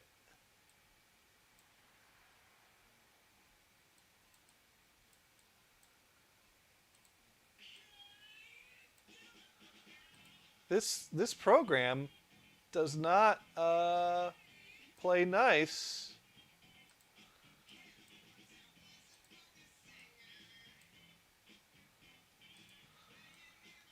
Trying to find a way to draw. Okay. Nope. I guess we got lines is what we got. So we're going to go ahead and do that.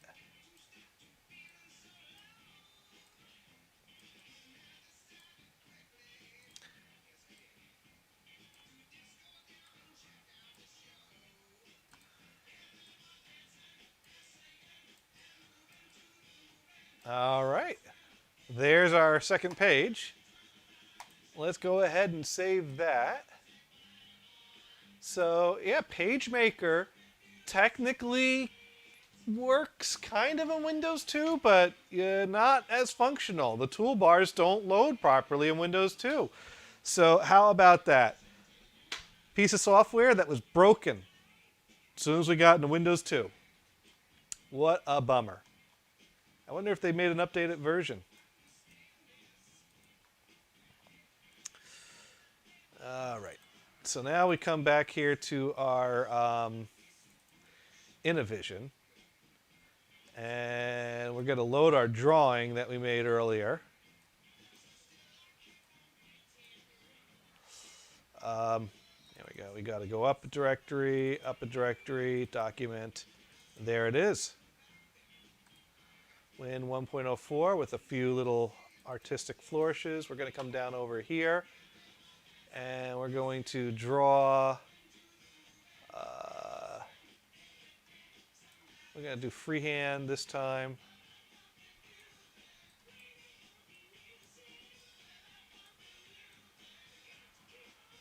That was awful.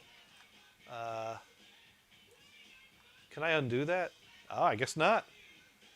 2.03. Stick with that style like we did in the other one. All right, let's go ahead and save our drawing. So that still works. And let's see. Anyone else writing in? Nope. No new messages. But my cat is asking for treats. And she gets cranky. So this is a good opportunity for a bathroom break. Because I'm just going to throw some treats around for a few minutes, just seconds, whatever. There you go. You know what I should do? I should get the camera on this and see if you can see this. Because my cat will jump up and grab the treats in her mouth while I throw them over her head. I don't know how well it'll come or what kind of a camera angle I can get from here, but let's give it a try.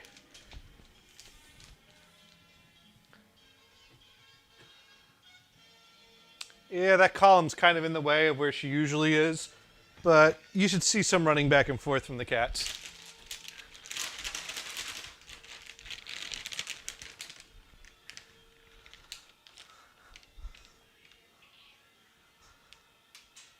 Ah, there you go.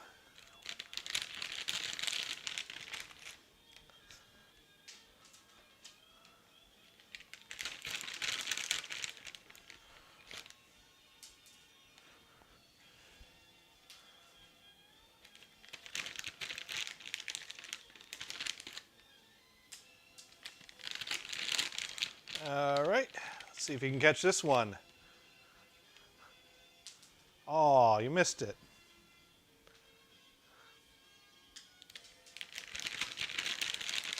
Okay, come on, Hestia. You can get this one. You just let that hit your face. You know you're on camera, don't you?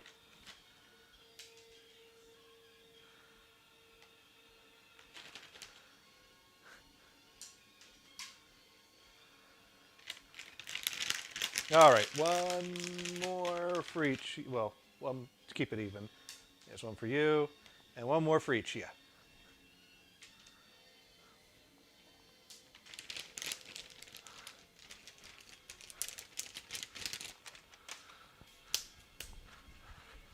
There we go. The cats are now thoroughly treated. Okay, we got to put the camera back. All right.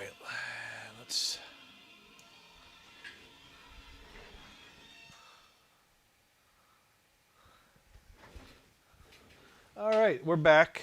We are back here. And let's see, where was we? So we did the Innovision, and we added onto our app there. So now we're in our various apps folder, which has some various different things. We still have our fish, and they're still way too fast.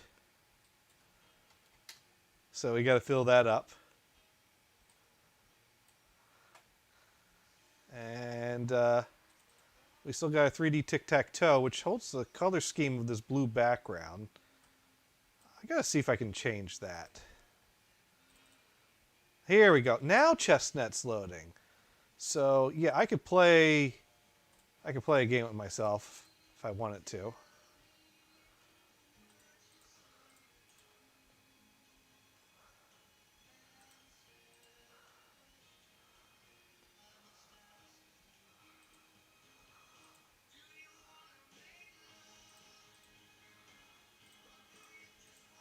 Obviously, this is a dumb game that I'm playing here. Just to demonstrate it, really. Easel. I didn't open this one up in one, did I? It looks like this will open different types of files. I think we have a paint file in here.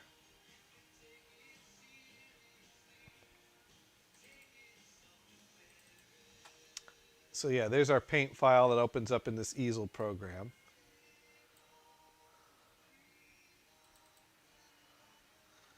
And there's our flashing color program again. Yeah, these all pretty much work. Oh, we didn't open this up in one. But it's basically just a globe. I wonder if we can... it looks like this is a French program. And I don't know how to slow it down.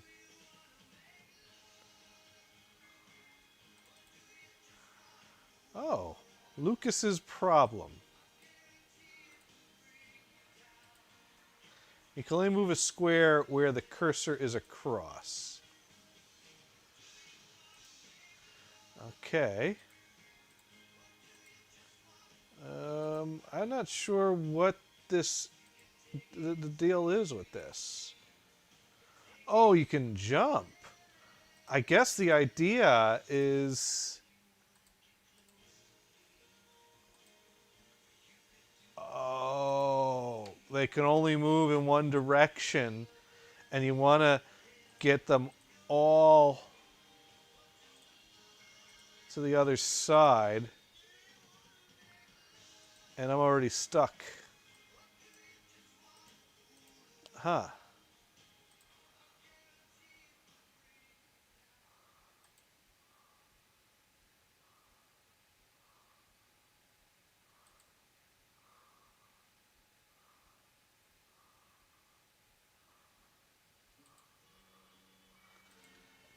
Okay. I'm not good at this game, obviously. Oh, I guess I need to start with a jump. No, because then the only thing that leaves me to be able to do is that.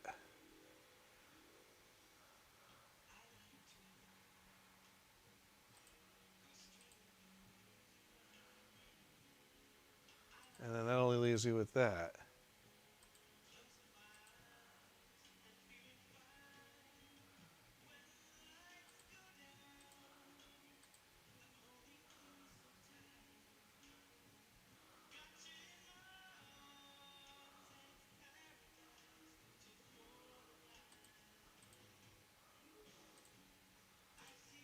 I get the idea here.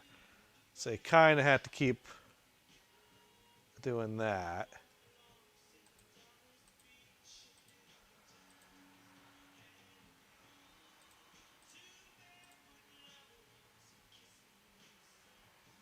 Well, I'm boned.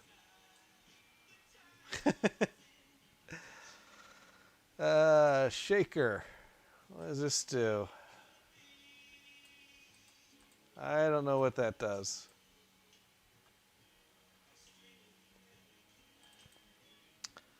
Oh, this is this type of game.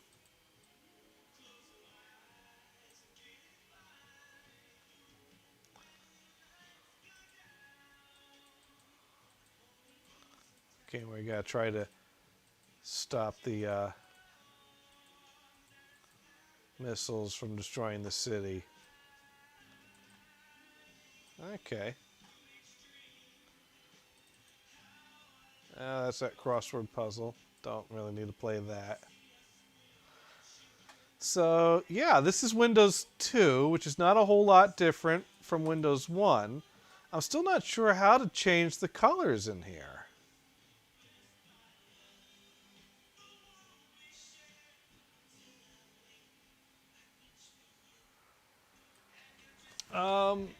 I wonder if we could do some normal navigation here, though, now. Like, for example, I want to get rid of this Word1 install directory.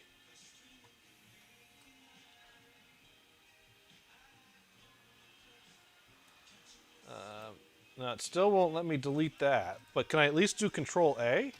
Nope, Control A still tries to open up that. Can I do a Shift click to get them all? No, I can't. Can I drag and get them all? No, I can't. I don't have an easy way to delete everything still in Windows. Interesting that that functionality has not happened yet. All right, I'm going to Google how to change colors in Windows 2.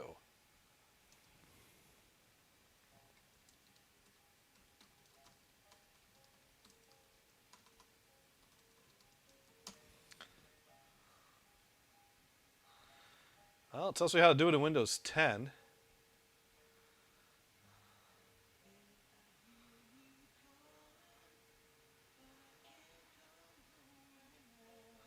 You know what? Let's do 2.03. That's a more specific search term. It's more likely to bring up things.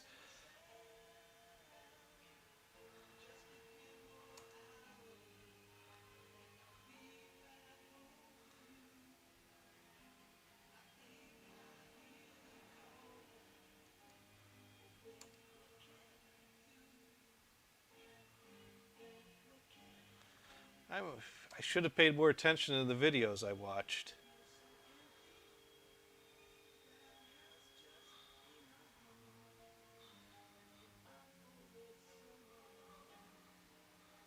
Huh. I still can't find where to do this.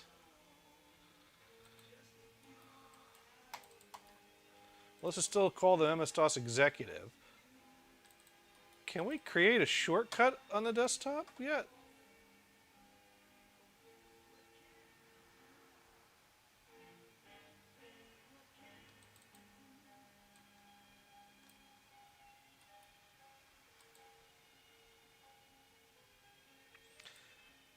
Nope, they still don't let me make shortcuts on the desktop.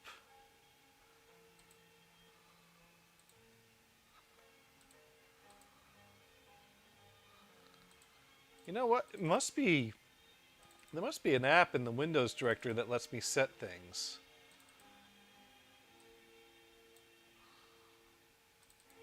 Control. Oh, here we go. So we got the time and the date, the cursor blink, the double click. And here's where we could add fonts and printers. Wow, this is the control panel. Here we go, screen colors. We missed this in Windows 1. Maybe we'll play more around with this another week, another way.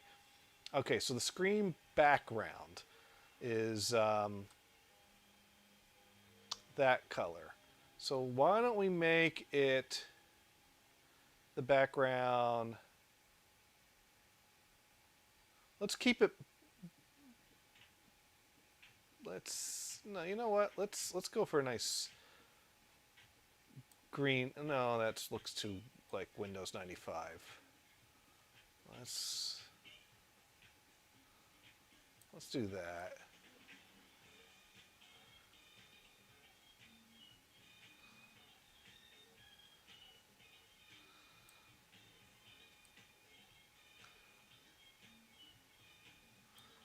All right, let's do that for the background.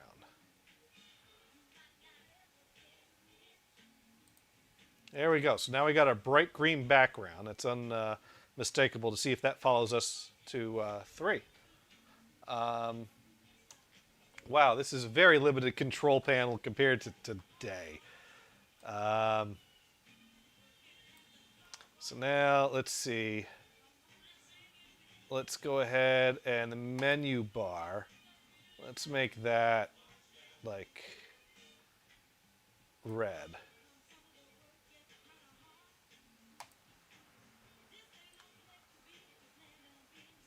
You know what? I don't like that because that makes all this red. So let's... Oh, that's that. Okay, so let's make that something lighter. Like, let's... Something like that.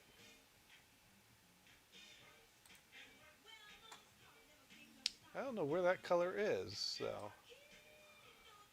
Alright. Windows background.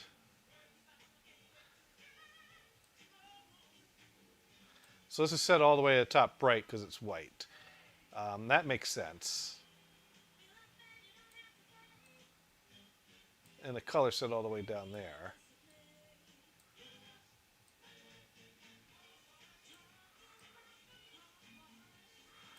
Okay, this is limited to what we could do. So let's go ahead and leave that white. And the text is black. That makes sense. Now let's make this menu bar something a little nicer. Let's keep it red, but let's make it a lighter red. If we can. No, it doesn't. This one's also...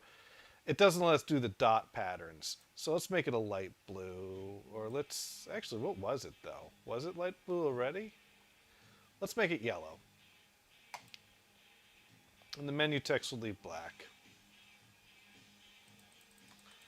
Active title bar. We can make that some kind of red.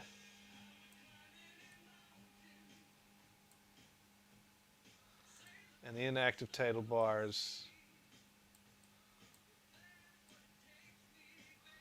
We'll do some kind of grayish thing. And let's leave the... Let's leave those alone. We've played around enough with the colors now to see if this follows. I think the colors would have followed us from 1 to 2 if we changed these.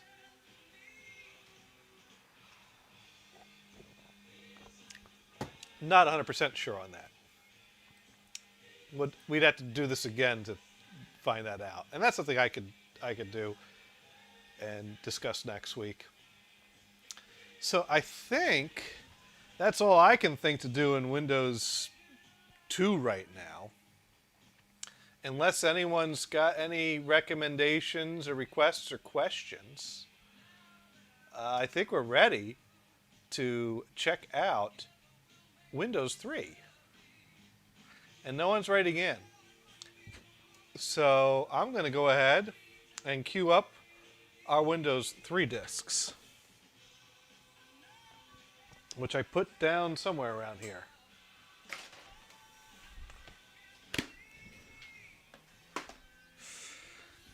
I was scrambling to be ready at the start of this, which is why you saw me imaging disks for like the first half hour of the stream. All right, here we go. Here are my 3.5. So I have here a set of 7 install disks. And I had 2 choices, Windows 3.0 or Windows 3.0A. And I'm really not sure the difference of them. And they're both about the same size, so I figure the differences are probably minimal. So why not take the newer of the 2? So 3.0A is what we're going to install here on these disks. So let's go ahead. The thing is that this computer has a limitation that the floppy controller will only accept one drive, an A drive. Because in the era that this computer's from, that's, you know, at that point, people just sometimes needed a 3.5 floppy. So even though I tried to put the cable on and connect 2 drives, and the BIOS setting only lets me set the A drive. It only recognizes the drive connected past the twisted pair, not before the twist. And actually, one thing I remembered when I found some original cables at a parts store is that it came with a cable that only had the twisted and one connection. It didn't come with it. However, the BIOS settings does let me select 5 1/4 drive, and you have to bring your own cable that has the right connector for 5 1/4. So you can hook up a single 5 1/4 or a single 3.5 to this computer, but not both with an A and a B. You can only have an A drive. So that's a bummer. So we're going to end our Windows 2 session here, and we're going to shut down the computer, and I'm going to get on the floor and move the cable over from the 5 1/4 floppy to the 3.5 floppy.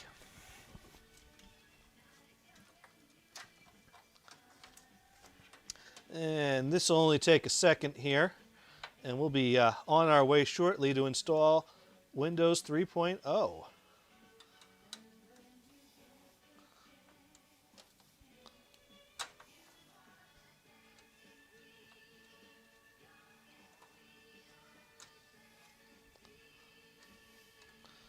All right. Our 3.5 floppy is now connected. We now need to change the BIOS setting for it. That's real easy to do.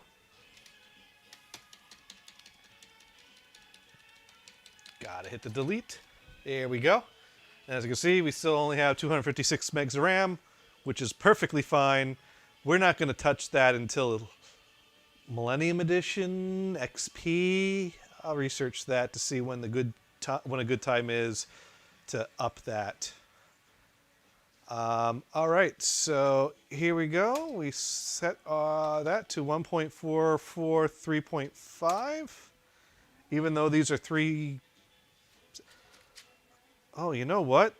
These, I think, are another case of 720K discs that I extract it and just copy the files on the 1.44, because that was the easy way to go, rather than, because these are high density disks and the images require double density disks to extract properly and make a true bit for bit image, and a true bit for bit image is not required to get the setup to run. So we're cheating a little, but I think these are all acceptable cheats. So we're going to boot back to our, once again, in the world of Windows 1 and Windows 2 and even Windows 3, the default is that you still boot to DOS and you manually enter Windows. Now, you could add the command to your autoexec batch file to automatically run Windows if you primarily worked in Windows and wanted your computer to automatically go into Windows. And I've seen many computers set up that way. But that's not what I've been doing lately. So you know what I'm going to try to do? I'm going to try to see if we can execute the setup from within the Windows environment, because that's the way it typically happens later. I don't think it's going to let us do that, though. Maybe it will. So we're going to go ahead over to the A drive here. Oh, you know what else I want to do? I want to get rid of that directory. What directory was that? I want to get rid of that Word install directory. We're done with that.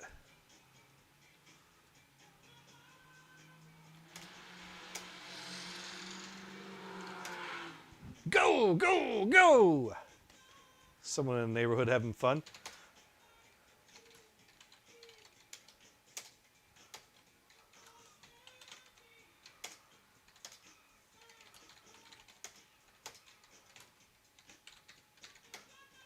Yeah, this is the annoying thing about DOS back in the day. You had to manually clear out. There's probably commands I could do this easier. I just don't know them.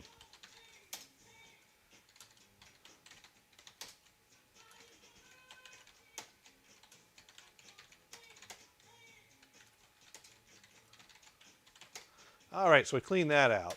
So we're back down to, we got our DOS directory, we got our command and config sys. We got that folder that we saved reverse-C in. We got our document folder that our documents are in. We got our Windows 1 apps directory that we copied all those files into. We got Windows Word 1.0 installed.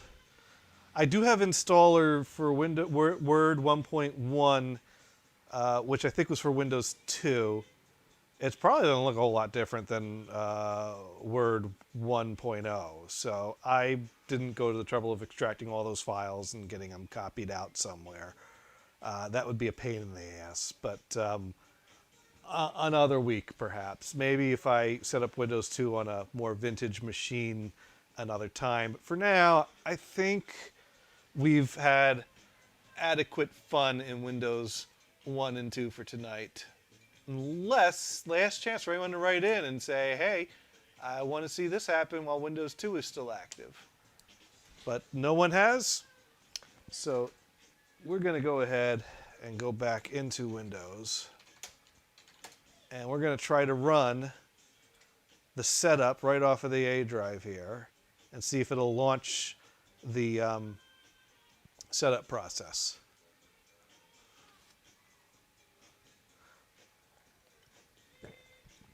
And no, it won't.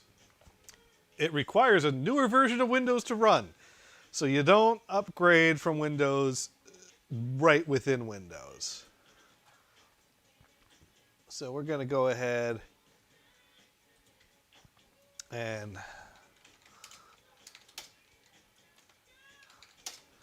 run our setup from the DOS prompt.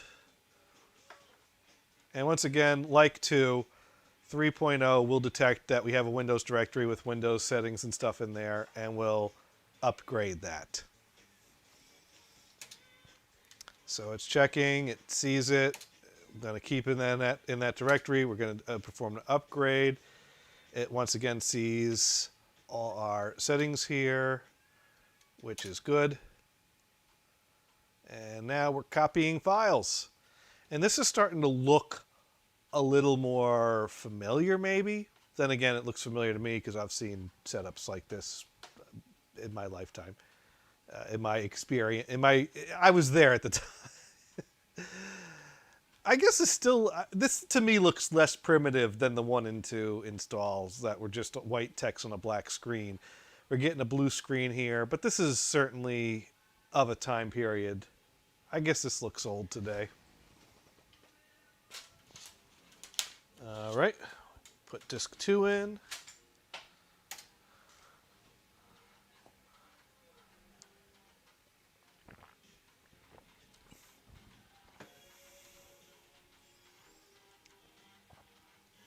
And at this point, here we go. This looks a little more like Windows. And look it held on to our red bar. How about that? We don't need printers. And I don't think we need to read the online documents. So we're just going to set up applications already on the hard disk. So it's cool that it held on to these settings for us. And now that it got this far, we got a better graphical presentation of the install process.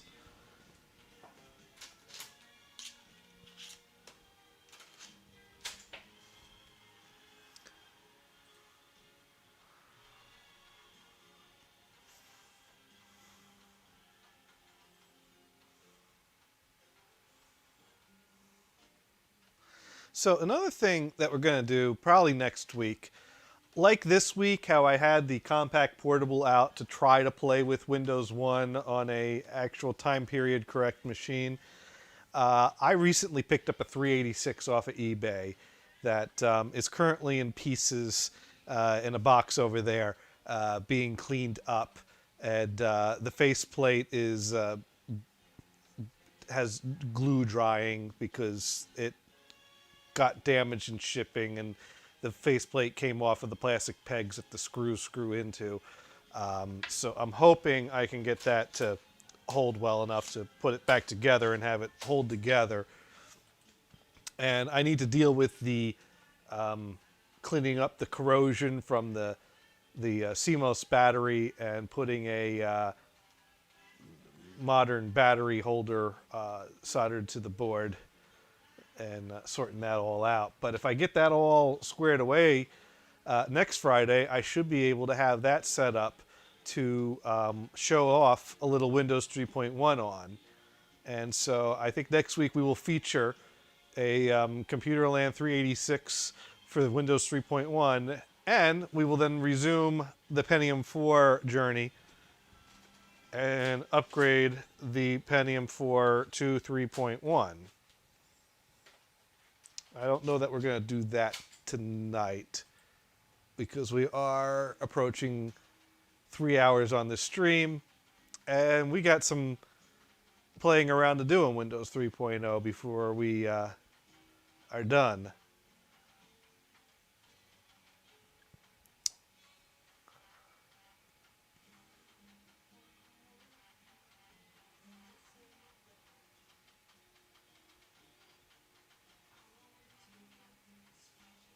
So we are cranking through our discs. All right, disc 6 of 7.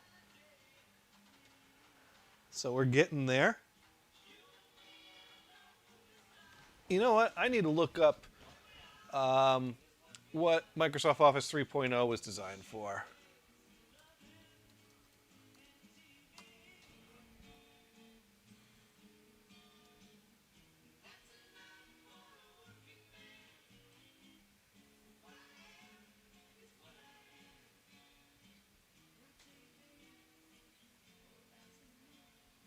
Okay, Microsoft Office 3.0 was released in 1992.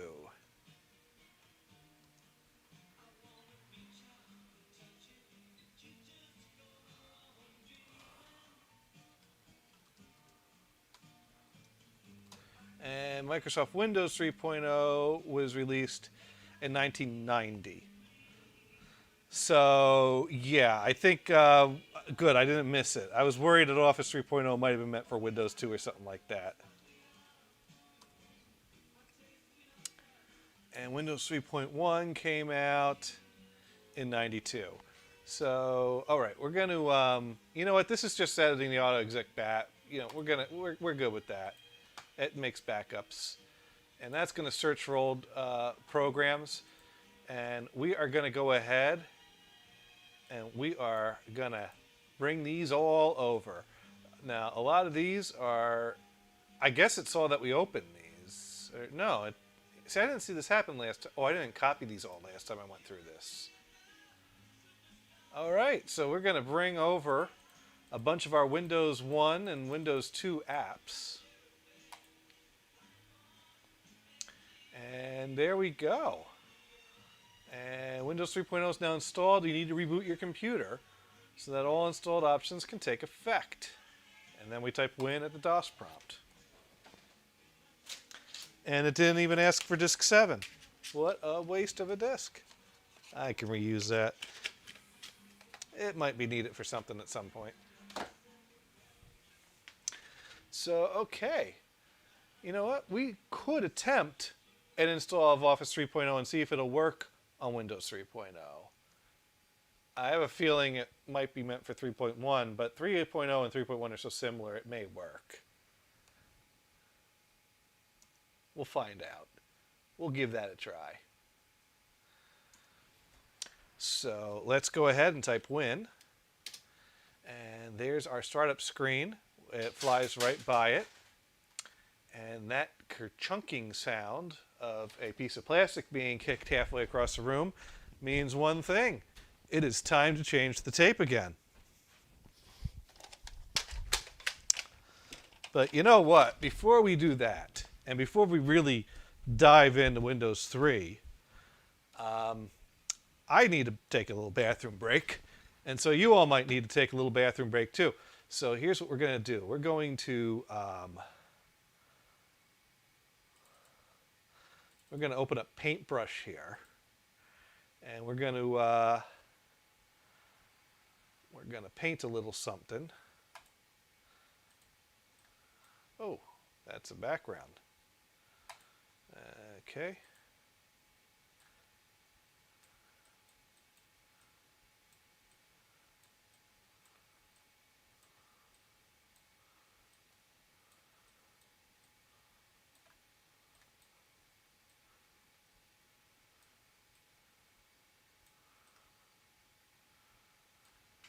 So there we go. We'll go ahead and we'll do that. And we will be right back.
Okay, we are back. So let me slim my window down here. And we're gonna play around a little bit now with all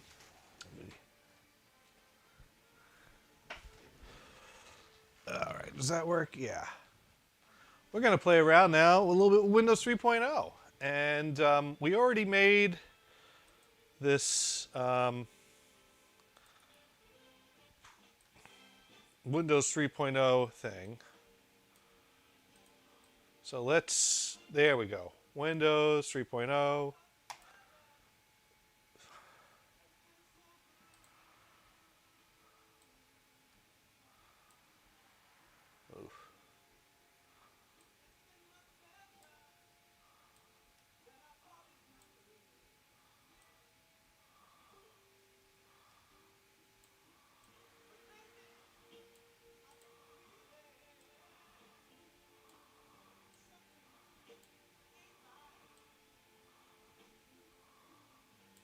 Trying to make a cursive J.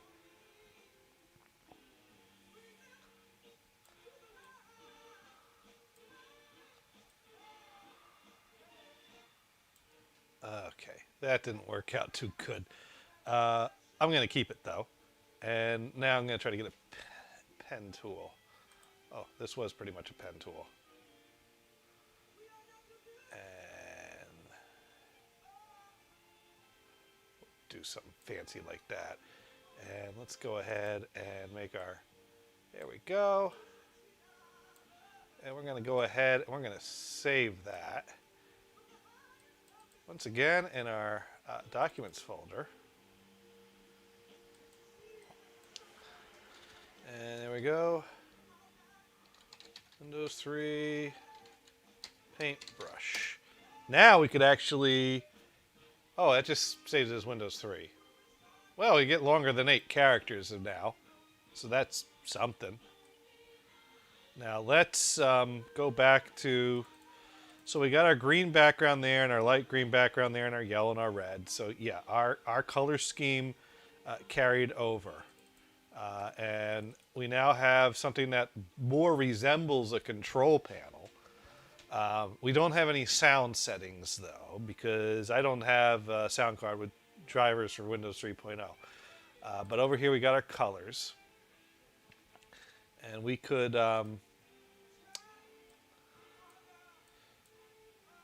set it to something different. Now that's the Windows default. I'm going to cancel because I actually want to save this color scheme is what I want to do. So we're going to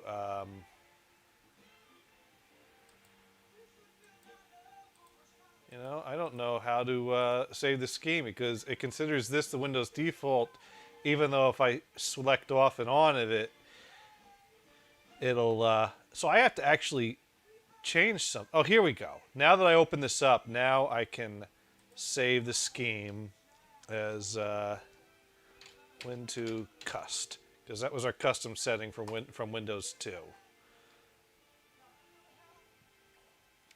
And so now let's go ahead and pick something different.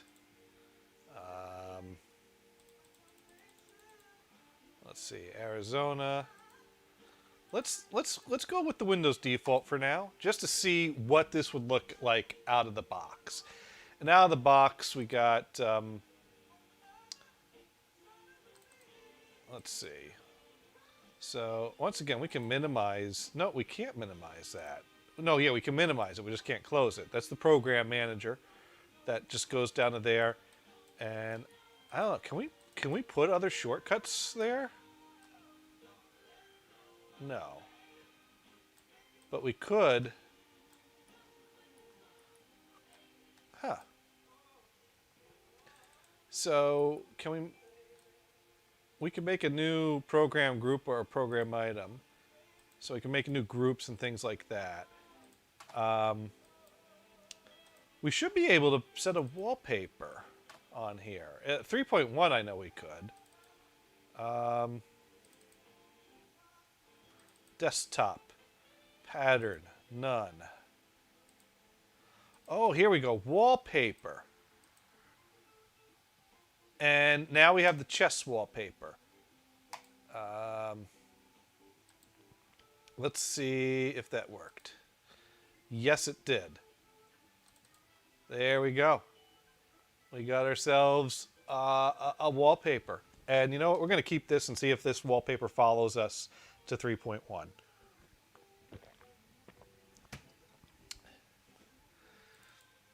Okay. And let's go ahead now and set some custom colors now that we've had some fun with the default colors. And we're going to go ahead and we're going to, let's make the menu bar,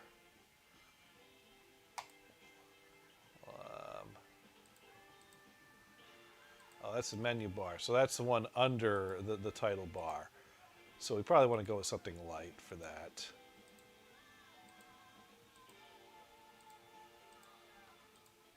We don't want to go. Let's. Okay, so that doesn't let us do patterns, basically.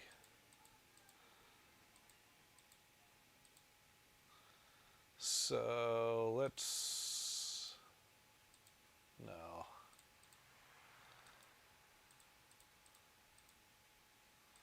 let's do that. All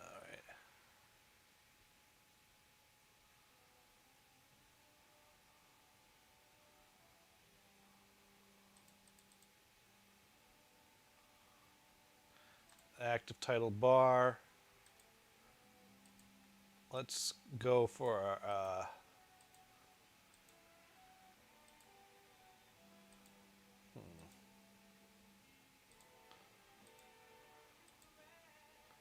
yeah, let's do something like that.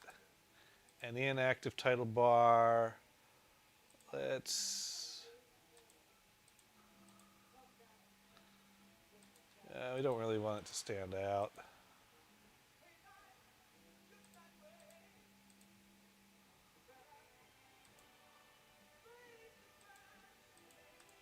There we go. Nice light lemony yellow.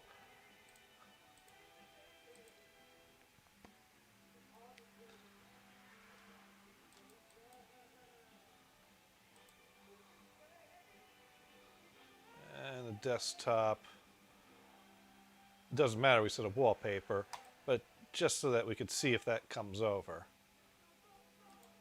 There we go. So there, we kind of got a different color scheme here that we set. So now this is where we need to start going into our, we still have Reversi. Now, I don't know, is that the same Reversi as the other Reversi?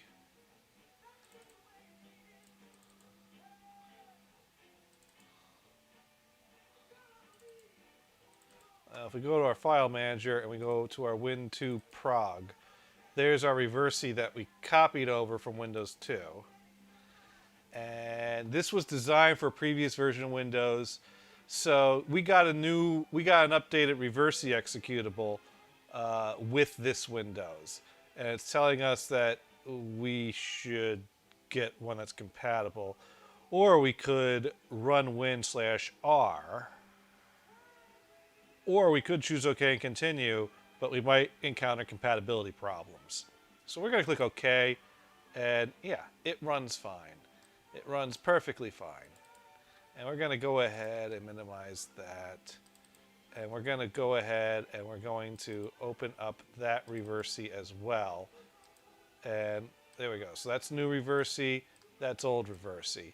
And they look the same. They seem to have the same intelligence.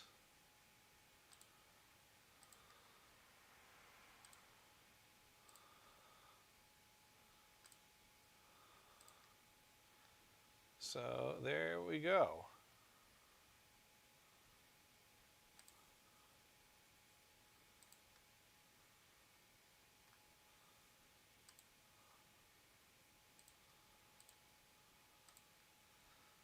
Not sure what the difference is. Actually, I want to compare the file sizes. I don't know if it just knows that it's the old version, and even though it's compatible. So there we go. And of course, we got Solitaire.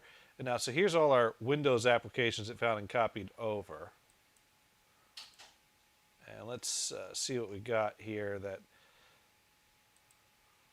looks familiar. Oh, we didn't play with that one.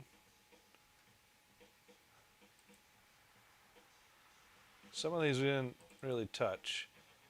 So this looks a little different, but it works.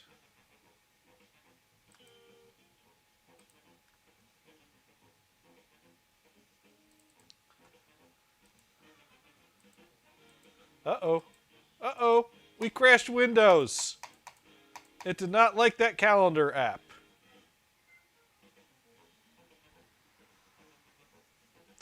So we are going to go ahead and... all right, Control-Alt-Delete worked. Okay, so we are starting to run into some compatibility issues going from 2 to 3.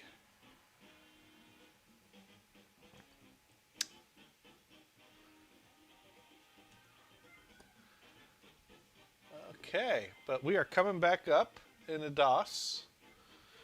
And we're going to go ahead and type win again. And let's try this again. So here's our Tap Pay app.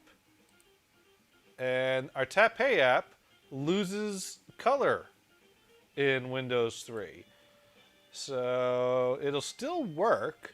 You could still play it, but it doesn't look as pretty. And there is a version that will work with Windows 3 with colors.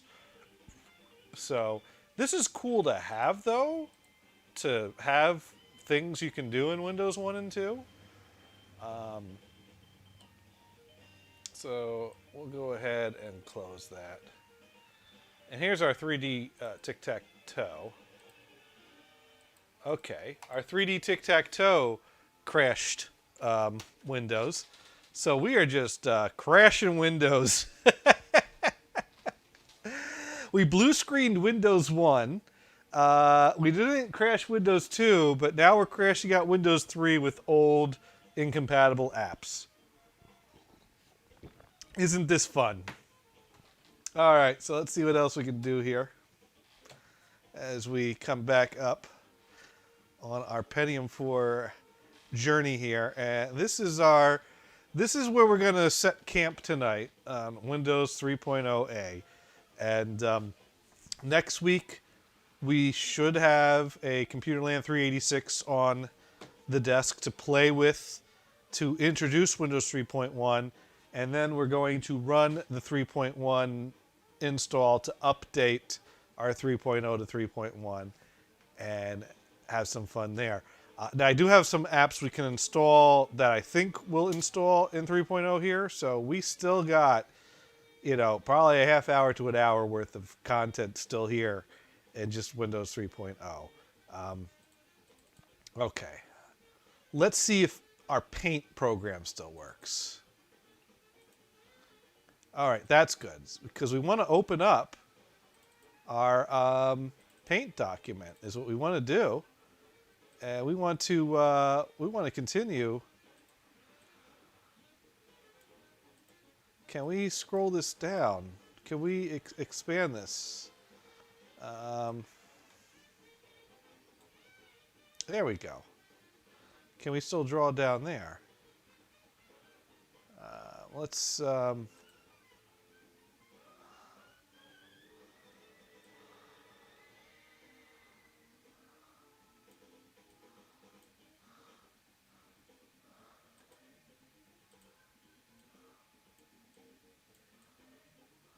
Huh.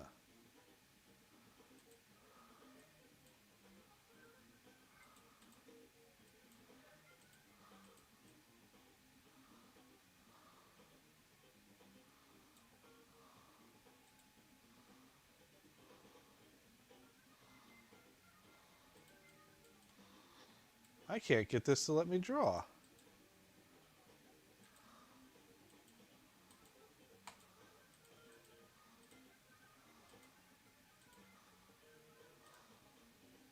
All right, let's try this again.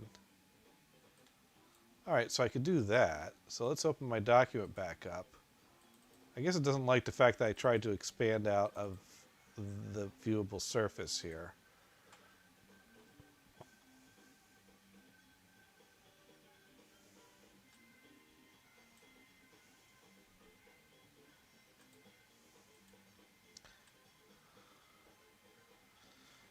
All right, let's zoom back in. Okay, so now that we're zoomed in, we could do... All right, let's undo that. Let's...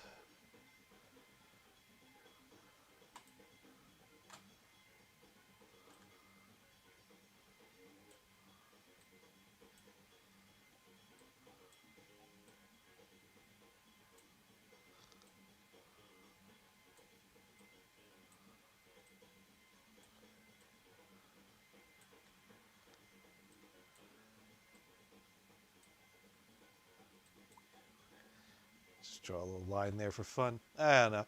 So we're going to go ahead and save that. So this Windows 1 version of Paint continues to work in Windows 3. So that's good. That's cool. I don't know what this is. CVT Paint. Well, that's some type of converter program. All right. Boxes. Oh man, it crashes. This is gonna be slow if we gotta do this on a lot. All right. Well, let's check out the other things that we created documents for, and let's update all the documents we can. I have a feeling that some of these documents are going to drop off as we go. I wonder if we can open up our calendar file. I wonder if the calendar file still is in the Windows directory, or if I should have copied that out before we upgraded. Well, we will find out soon enough. All right, so what do we want to try to open up? Well, we got our text document.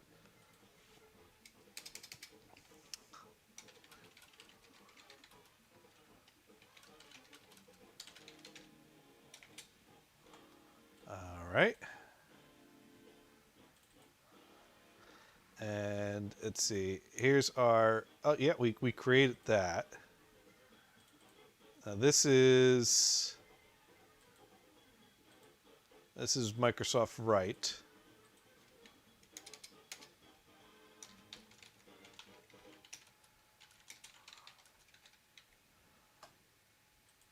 And this says that document we created when we pasted that OK button from that program that let us copy it in Windows 1. So I think it's an updated version of Write that still opens a file. But that's okay. Now we got this, this is our WinWord document.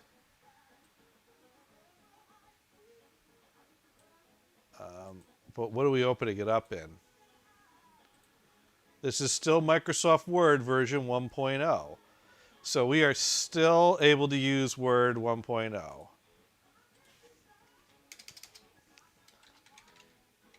Microsoft Word 1.0 continues to work in Windows 3.0A. Neat-o. And we'll go ahead and save our document, exit out of there. So what have we not checked? This is our calendar file, and these are our those other Windows 1 apps. So let's see if we got the calendar. So here's our calendar. And oh, we got to open up our calendar file.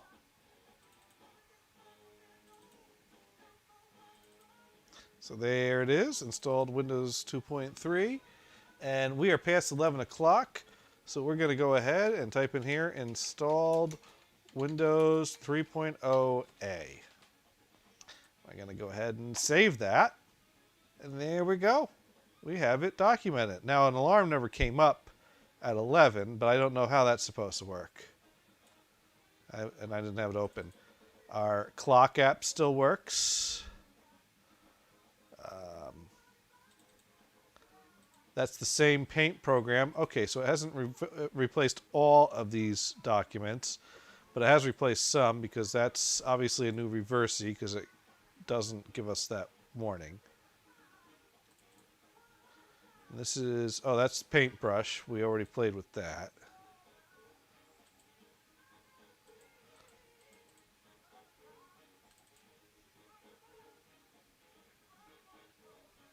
All right, so now we need to go into our, here's our Win1 apps, and this is, okay, let's try this. PageMaker. Now, PageMaker give us some problems in Windows 2 that the toolbar didn't load up completely properly, but we were still able to navigate well enough to add some stuff to our document. So let's open this back up. So here we are on our second page, Windows 2.03. We can go to page 1.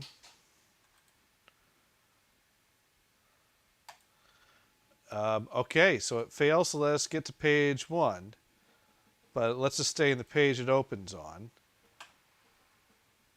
So let's see if we can add a page.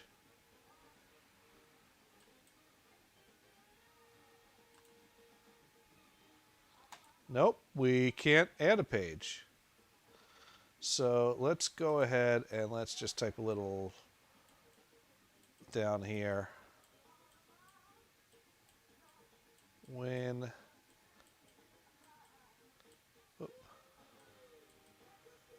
3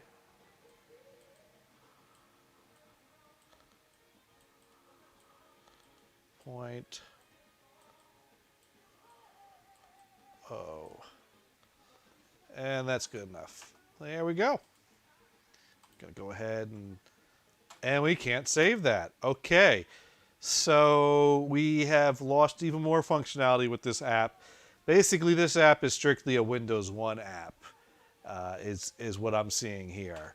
Because Windows 2, you can kind of get around, but your toolbar is not displaying properly. Windows 3, you really can't do anything useful with it anymore.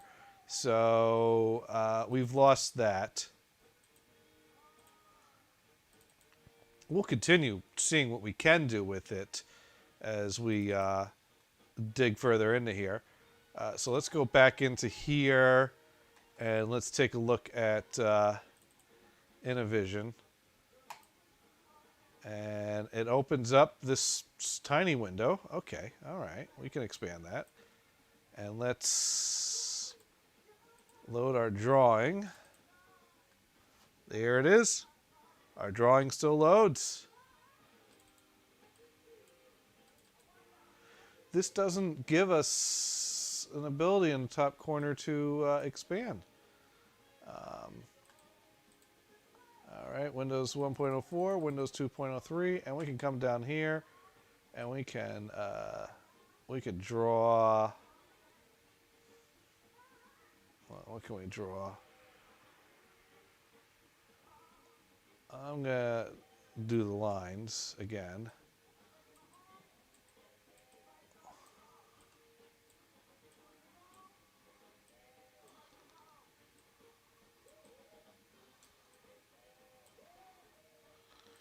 And I'm gonna do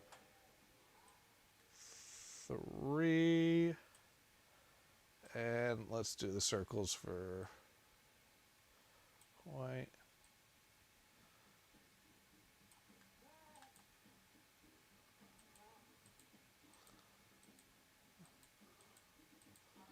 I don't think we have a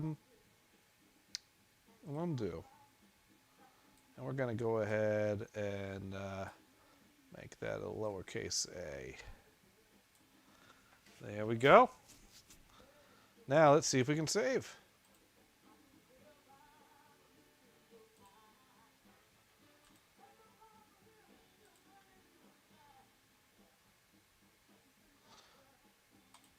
All right.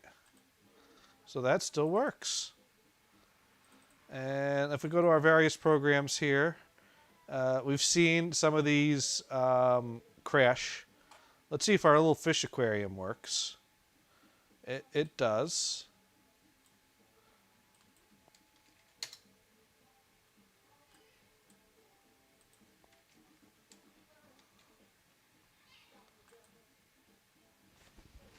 Meow.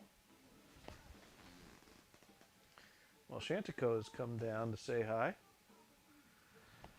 She gets cranky if I don't go to bed at around 11 because she likes to lie down and sleep in the bed while I'm sleeping in it. And she has to keep guard until I fall asleep. So the later I go to bed, the later until she can settle down and go to sleep. So now she's going to sit here and wait for me because she is ready for me to go to bed. But I'm not ready to go to bed. We still got more stuff to do in Windows 3.0. There's more 3.0 stuff to do here. Not to mention, how many times are we going to crash this? So let's open up our Flasher program. All All right, so that works. I still don't know what the point of this is, but it works. And all the way from 1 up to 3 so far. Let's see if our mole program works. Nope, but at least it didn't crash things so bad that we had to restart. Oh, that is so sad that we don't have moles destroying our screen right now. What else did we play around with in here?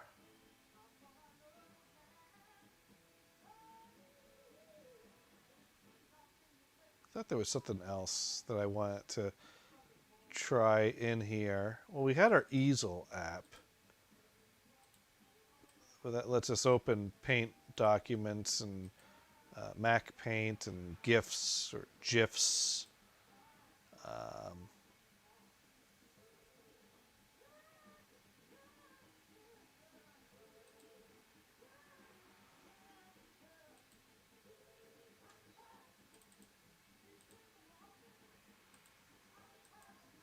Where's our little like things that? Okay, oh, that's that. Oh, Superfuse. That's pretty. Okay, so I think we haven't opened that one up in the previous versions. That's too bad. So I think this is the one we opened up, which unfortunately we have now crashed Windows again. So while that's restarting, I think I have some more diskettes around here somewhere.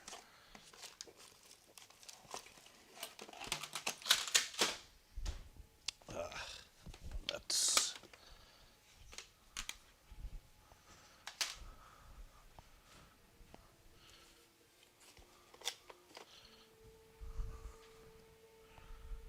Things are getting. Oh, they're right up here. So I have the Windows Entertainment Packs. I think I tried to install these on my 3.0 install on the Compact Portable 3 that Dune gave me. And I think some of them don't like to install, but maybe I format the disks wrong. So I don't know if these are formatted better for 3.1 or not, but certainly some of the games on there will work. So we're going to try to install at least one of these packs. But first I just want to check through these applications again. All right, so here's Microsoft Word again.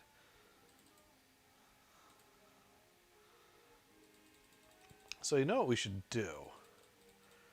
We should make a new program group, and we're going to call this Favorites. And we're going to copy over favorite things to there.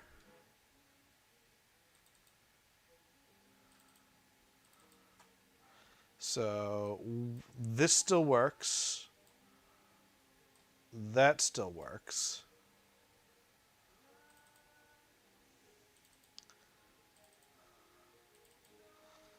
And what else still works that we want to... this is the calendar, isn't it? Oh, that calendar doesn't work. We opened up a calendar. Oh, man. This sucks. All right, let's see if we got any more chat.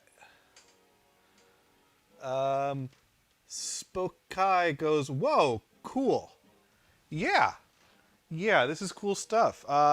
If you're just joining us, it's too bad you didn't see the Windows 1, Windows 2, but after we're done, maybe the recording of the whole stream will be there. You can skim over it. But yeah, we installed Windows 1.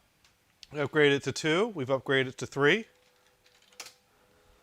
All on this Pentium 4 next to me, which is way too fast to do what we're trying to do.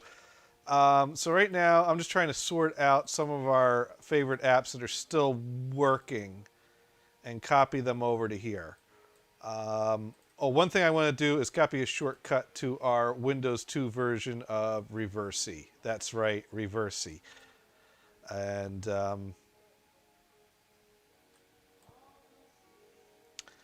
Where did I put the favorites? There's the favorites. So let's see if it lets me. There we go. Reversey. So that's our old Reversey. Let's close the file manager. Expand this out here. Let's see. Over here, Windows applications, where we have a lot of this stuff. So Fuse still works. No, Fuse didn't work. Ah. I am not having good luck tonight. But this is why we always bring lots of beer to the computer bar. Because sometimes we might be staring at a rebooting screen for periods of time. Especially when we're experimenting with things we haven't done. I have not tested all this stuff thoroughly. I basically went through and tested the upgrade path from 1 to ME. So I haven't tested apps on all, and I still haven't grabbed drivers for all the versions. Because once we get to... I want to see if I could get a sound and video driver on something in this box for 3.1 and 95. 98, I'm all set. I got drivers. And we'll see how far we can go and still have drivers for our hardware. Pretty sure the sound card is going to give me trouble once I get up to either Vista or 7. But I have other sound cards. So there is that. So let's continue to see what we already tested that works in this. That we could... We're going to try to not crash things anymore.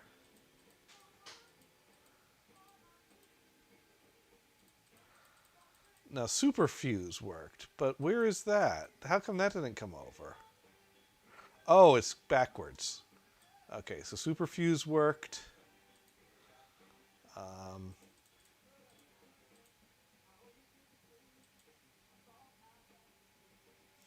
Word works.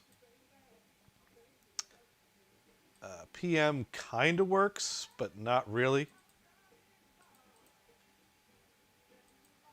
Oh, wow. It didn't even open that time. All right. I think we've taken PM as far as we can. I'm not even sure we really want to try it in 3.1. We might. We might.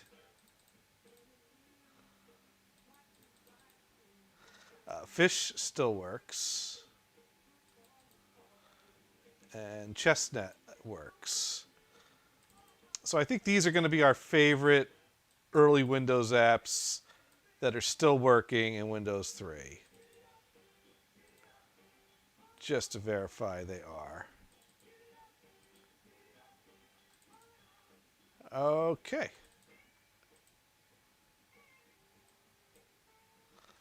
So now let's try to install software in Windows 3. You know what I really want to do?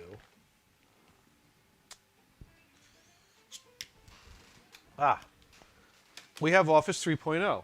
And I don't know if this will work now or if we need to upgrade to 3.1, but we're going to try it.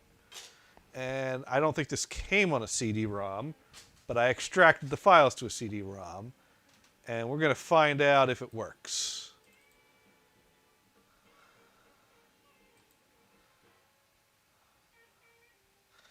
Interesting that it calls eNet, and E is a CD-ROM drive. Huh. All right, let's try this. This application requires a newer version of Microsoft Windows. Okay, so we're not ready for this yet. Well, we could try to install... It looks like some of these components come separately. So let's see if we can install Excel.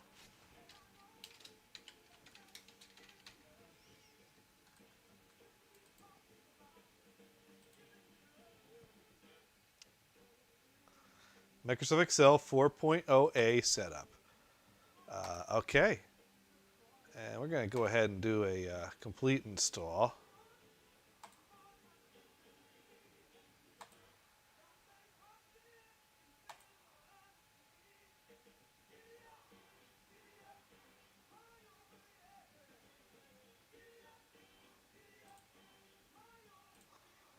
And we're going to go with American English.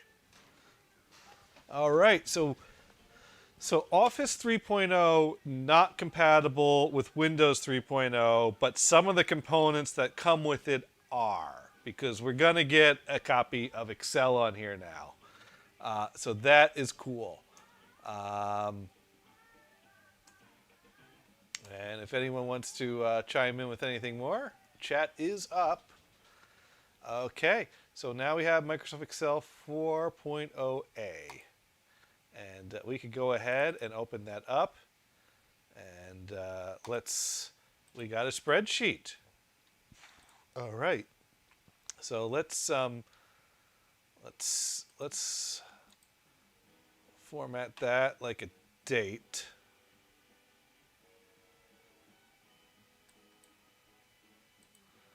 Can we do a date?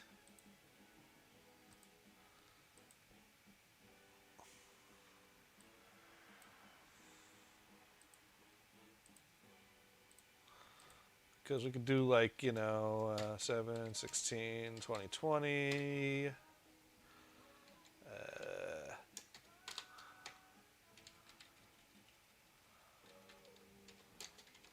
Debit card, transaction, gas. 2076.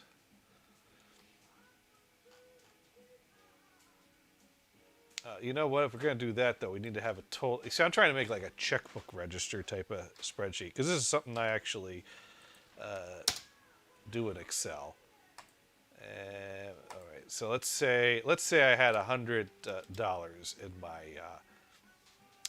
checking account here, and we're going to make this equals F1 minus D2 plus E2.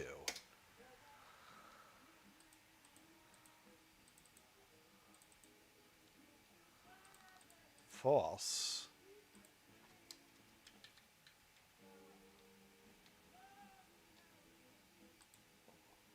Well, that's F1. And we take that out, add that in.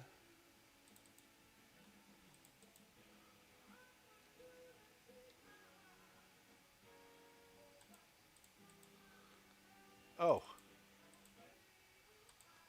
I missed the plus.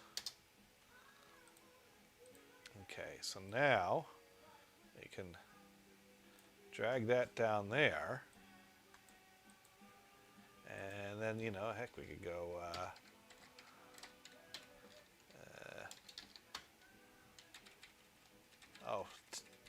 tab in Excel 4 scrolls over a whole page instead of going to the cell to the right. So there we go. Let's say this is like pay, and let's say I get like,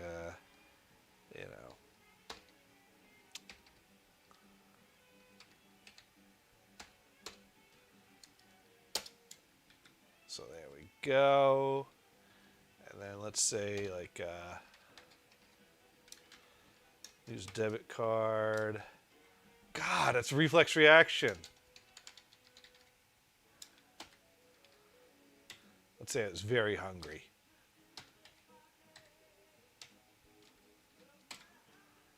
There we go. So yeah, it's Excel. It does what it does. It basically works, although that tab is awful. Maximum awful. But we do have the super E. So there we go. You know what? We're gonna save the spreadsheet.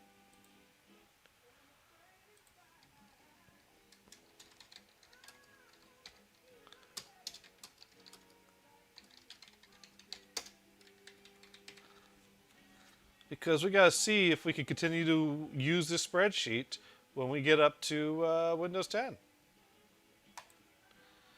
All right, we're going to come back up here to our document folder.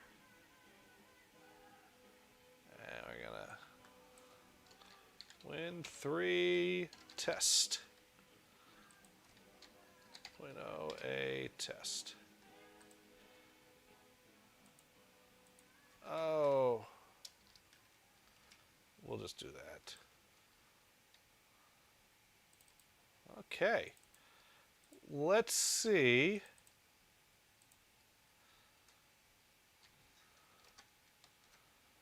Alt-Tab works. Let's see if we can install this version of Word.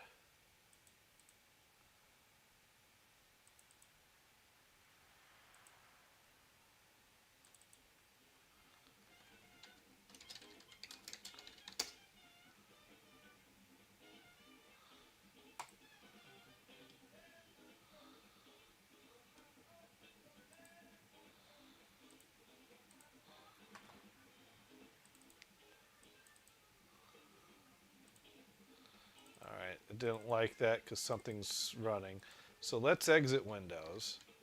Let's re-enter Windows, and let's see if we can install that version of Word.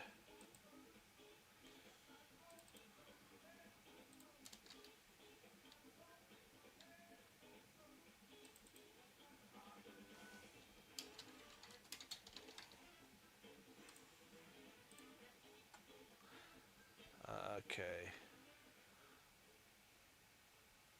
That's still not letting us install that.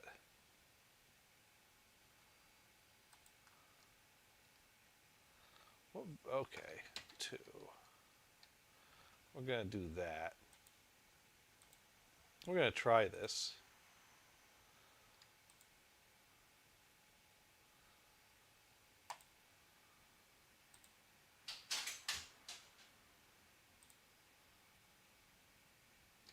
And we're going to see, we got an error at the beginning for that DLL, but we'll give this a try because it did let us resume the install.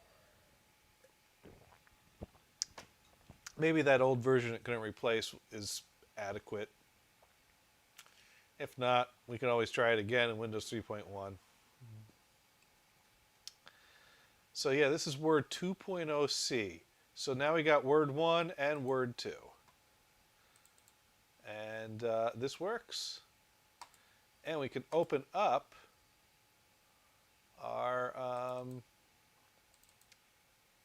WinWord 2. This is, and I said Word Win 2 because in Windows 2 we did this using Word 1.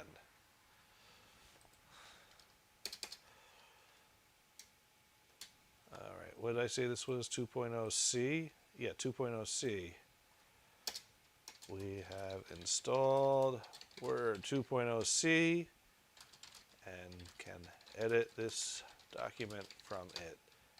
Still in Windows 3.0a.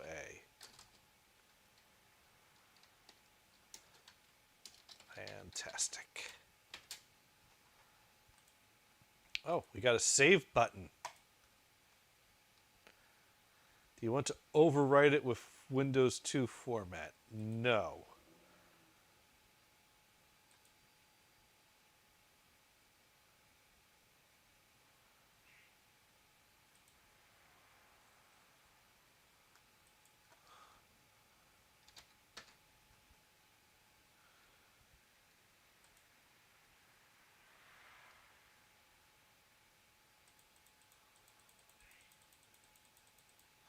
See, now this is a Word document, so we're going to do a save as and do that.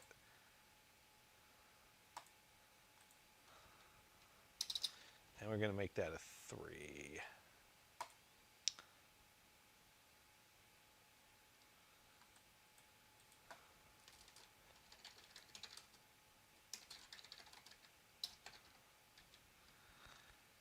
There we go. So now we can continue editing both copies of this and see what continues to carry over going forward. All right.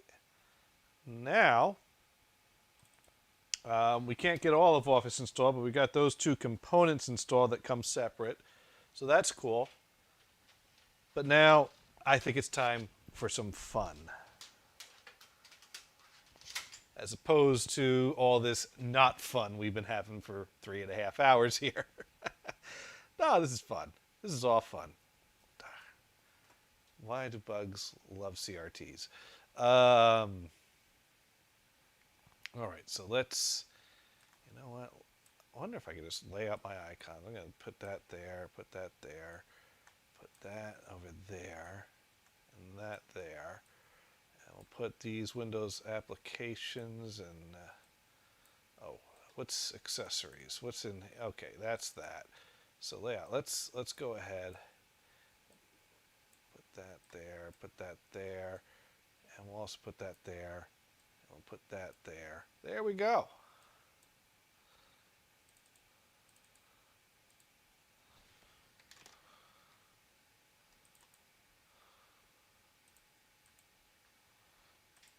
And we're going to go, I put in an A drive, which I copied an image of the Windows Entertainment Pack, the first one. So we're going to go ahead and, oh, this doesn't have a setup. This has expand.exe. Or maybe I'm wrong. Maybe there is a setup. Oh, manual.bat.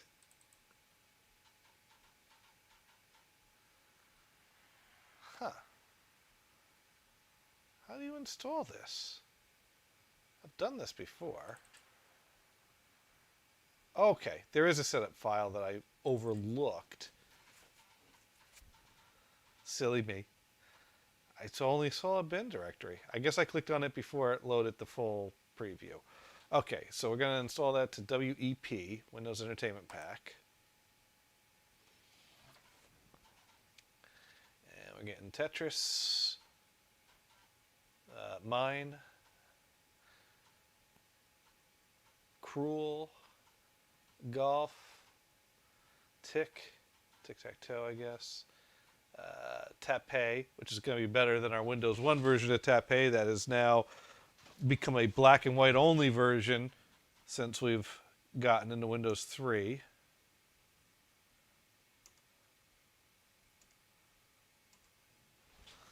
Okay, installation complete. So here's our entertainment pack. And let's see, this certainly looks familiar.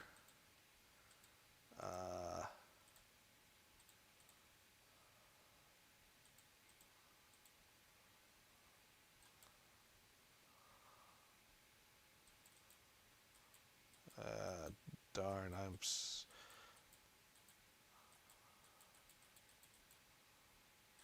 Alright, 2 of those.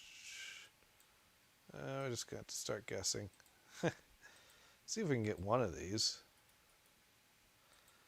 Man, I'm not getting good starting points.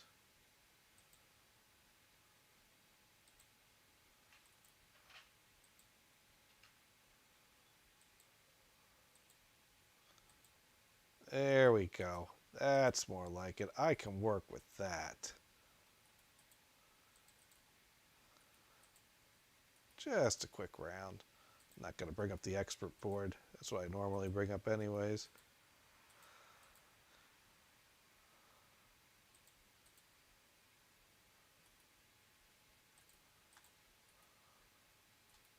There we go. Now to see if we can keep this high score through our upgrades. So we'll have to check that. Idlewild. I think that's just a... these are just screensavers, aren't they?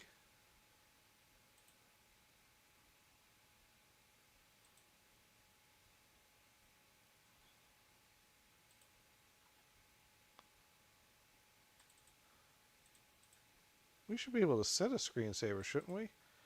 All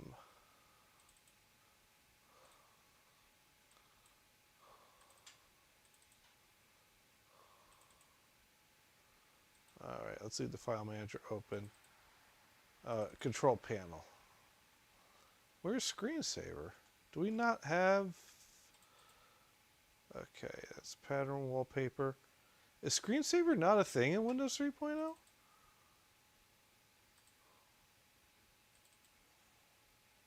Only sound we get is a warning beep. Although maybe that's because I don't have a sound card installed. Huh. Maybe screensavers wasn't a thing yet. Hence the Entertainment Pack app having something that acts as a screensaver.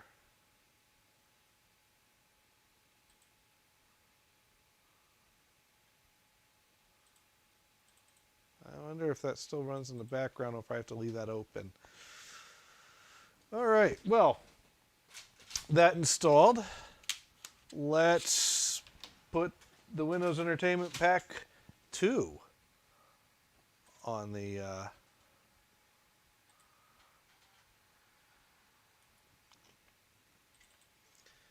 see, once again, it didn't show. Interesting.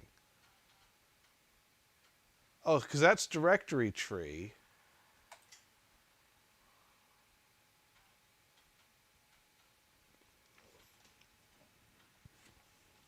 Interesting.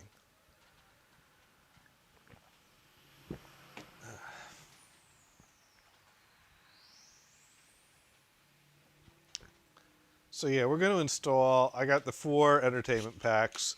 We'll put those on. We'll see how far those games come with us. Because I mean, those are, you know, our second family computer, which was a 386 that ran Windows 3.1, had a lot of these games on it. So I do like these games. They're games that I've oftentimes installed on my own computer. At a certain point, I'd install them like on an XP mode, because in Windows, once you get to Windows 7, I think these stop working. Hashtag spoiler alerts. But we'll find that all out. We'll confirm at what point these all stop working. Okay. All right. So we got another copy of Idlewild, Tut's Tomb, Free Cell. You know, these are games we've all seen several times. I think this one involves, what is it, 13s that we have to take off of. There we go. So Jack and a 2, a 10 and a 3. King automatically goes. And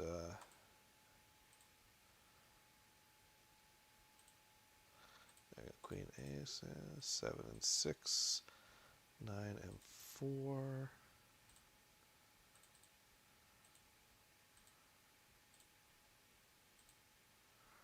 Eight and 5. Oh, 9 and 4. 8 and 5.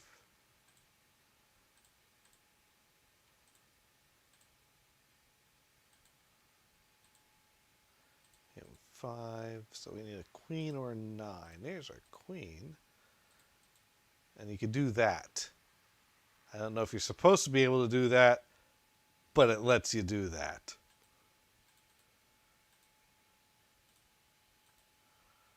So we need a 9 or an 8 is what we need. And it looks like we don't have it. Oh, well. Anyways, there's our entertainment packs. Can we move a whole group into a group? Nope. No, it doesn't let us do that.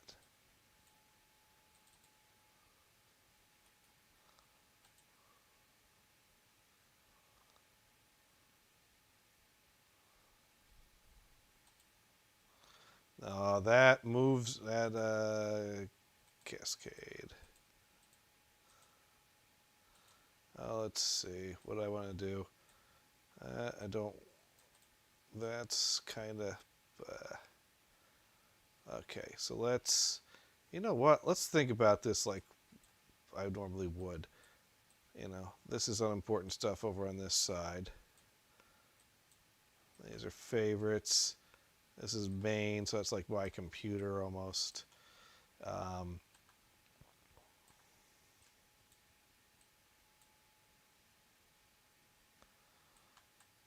These are functional stuffs and accessories.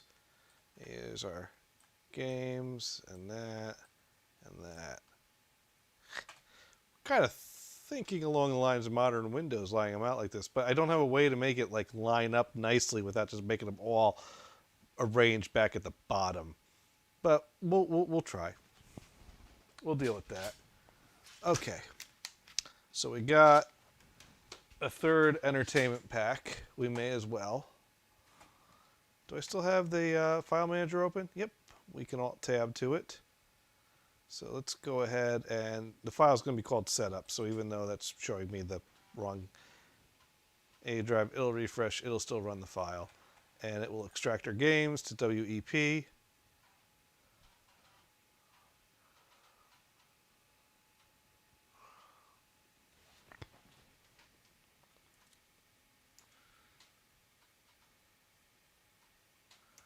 And checking the chat rooms.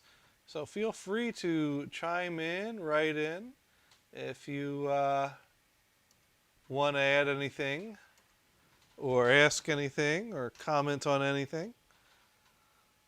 But yeah, it'll be interesting to see what follows us all the way to Windows 10. My guess is that applications, nothing's gonna. I mean, we're already losing a lot of the Windows 1 stuff.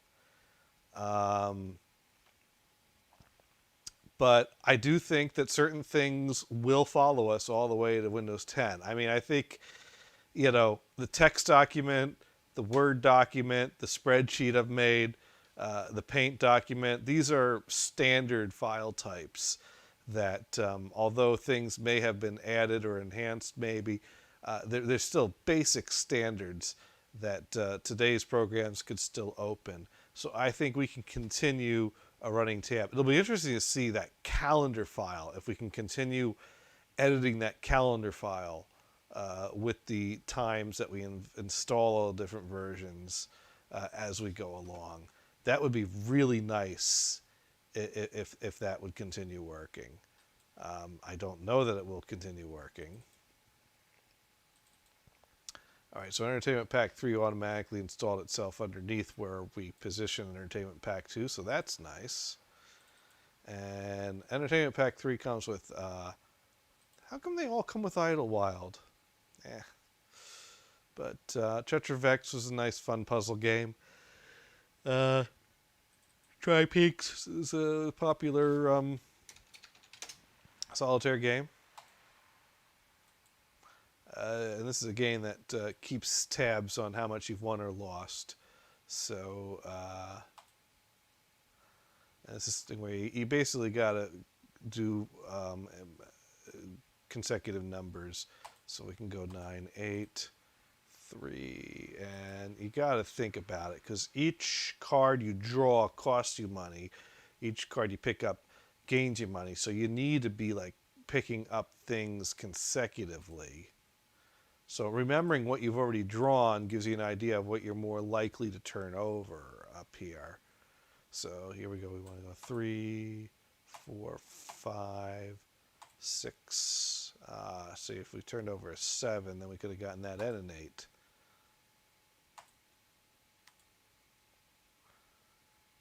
King, Queen, King. I don't think we could go... Oh, we can go King, Ace.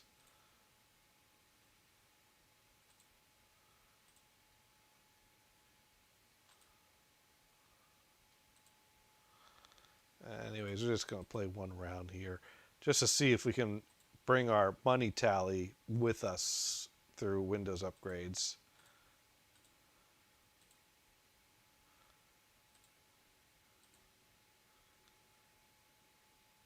I think we already picked up some 5s. We already picked up a bunch of 9s, though. So I think we're more likely to see a 5 under there.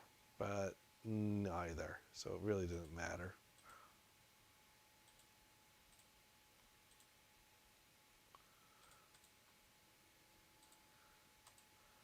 All right, that was worth going. That was risky because I passed that bonus to grab more cards.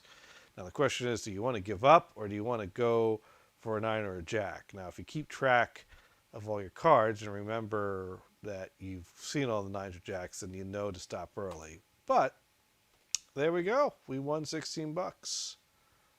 So now if we exit and we reopen this and we keep our name in there, it'll pick up where we left off. So there's that. And one other thing we should comment on is this is a classic little Windows game. You can actually find, like, I think there's like a browser version of this that works still. And the great thing about this game is the guy that coded this game came up with a creative ending in that there is no bottom to the hill. And rather than making the game so that you can ski forever, although you can cheat it and ski just about forever, but it's not easy. But at a certain point, the game triggers a snow monster to come out and eat you because and the first time it happens, you think like, oh, how does that? And then you do it more, and you're like, how do I avoid that? How do I get away from? How do you defeat that? And the answer is that, well, you don't. That's just the way the guy ends the game. All right, so that's a score, and it lets you go beyond that ending that comes up before that happens. But that's kind of like your end screen, start a new game method, is rather than just like, here's the bottom of the hill, now start over. Hey, you got eaten by a snow monster.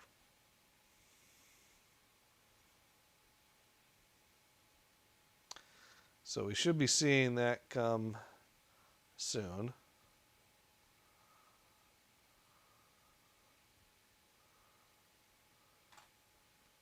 Oh, crash into a tree again.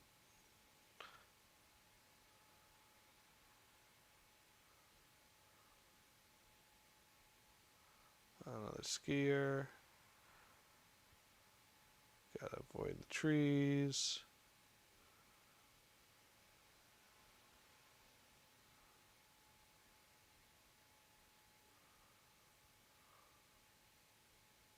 And there he is. And he ate me. Game over. And you click and you start over. So that's that game.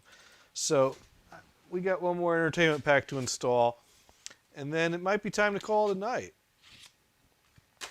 Because I think going from Windows 1 to 2 to 3 is enough for one night.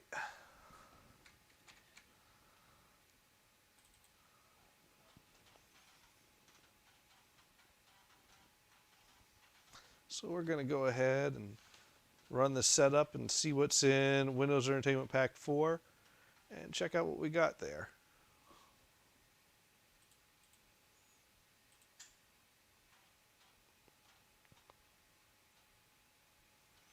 Of course, we got Chip's Challenge, and that plays MIDI while playing. So we'll see if I can find a way to get sound from Windows 3.1 out of this tower next week.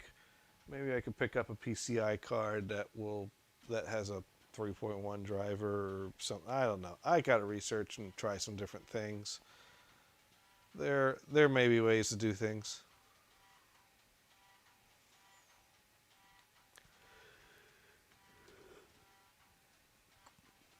We'll figure it out. Hey, if I get those DOS drivers to work, Windows is basically running on top of DOS. I don't know. We'll find out. But some real questions that we'll get answered next week is what will follow us from 3.0 to 3.1. Will it keep the wallpaper and the theme? The way I've laid out my icons on my desktop, will it keep that layout? So will it basically just look the same but add the features that make 3.1 better than 3.0? Or is it going to reset some of those settings?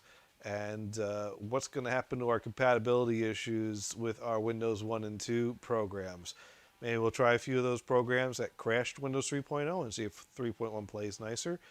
You know what we really should try to do? We should take one of those programs that crashed it, and we should try that Win-R. And we should see if it'll run in the Win-R startup, like it suggests. I think that's where we're going to end tonight, because we want to do that before we update. And I think that's going to be, next week's start is going to be 3.1. So I hope you've watching this, whether you watched it live with me tonight or you caught this through my Twitch channel videos or on the Computer Bar YouTube channel. I hope you enjoyed this. Leave any comments, and also follow me on Twitter at Johnny Gators. Subscribe if you like the video to the Computer Bar channel, or check out my Twitch channel, Johnny Gators, JONNYGATORS.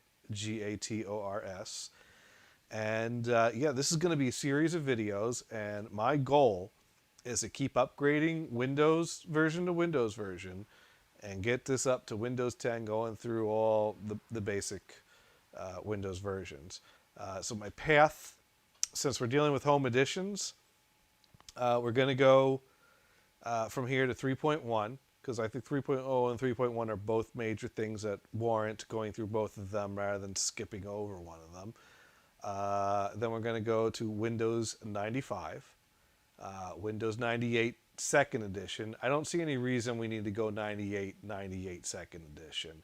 They both look the same. It's just more features that were added in the Second Edition. So we're just going to go 90. We are going to install Microsoft Plus while we're in 95. And I believe I have an installer for Plus for 98 Second Edition as well. So we may as well and check those features out and see what comes along. And although I never used it, and although I'd never recommend it, we will go to Millennium Edition, because that would be the next home edition to use. I went to 2000. I mean, my upgrade path was 3.1, 95, 98 Second Edition, 2000, XP, 7, 10. I think a lot of people have used that upgrade path. But we're going to go Millennium Edition. We'll do XP Home, because to be fair, we should, stay with the home editions. And we'll go to 7. And, after XP is Vista. Ugh. Yeah, we're going to have to. And 7, 8, 8.1 I think was distinct enough that it's worth going to. And 10. And this computer should barely be able to run 10. Some of those installs are going to take hours. So some of those installs might happen at the end of a stream, and I might just let the stream continue rolling overnight with the screen capture for those that just want to check it out or just for documentation purposes. But we'll figure that out when we get to it. I don't know how we're going to deal with that when the installs start to get slow and the running starts to get slow. But like I said, next week I do hope to have an actual 386 on the table to play with a little bit before we start digging back into this machine, to really get a good feel for all the things that Windows 3.1 does. There we go. Classic little game that's fun. We'll just play through one of these levels. All right.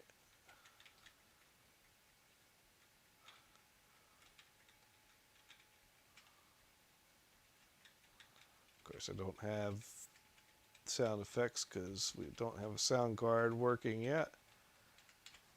Ba-da-da-da-da-da-da. Okay. And I think if we open this up again, it remembers where we were. The thing that we can track. Okay, so we said we were going to try starting it with that /R that was recommending for some of those programs. Huh. Well, it just rearranged all my stuff. Let's see if... Oh, man. What are you going to mess with my stuff for? Is that because I did the dash/R?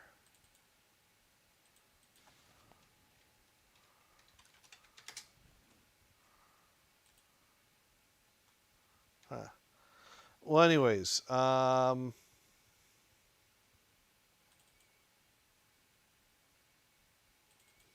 let's open up something that crashed. So let's go ahead and let's open this up. All right, that works.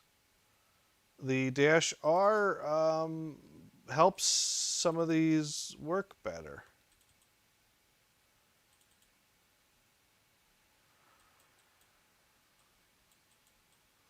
All right, what else crashed on us? Well, I know this gave us problems.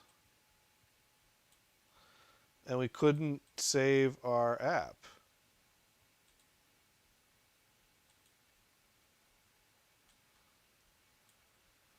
Our program. Let's try this again.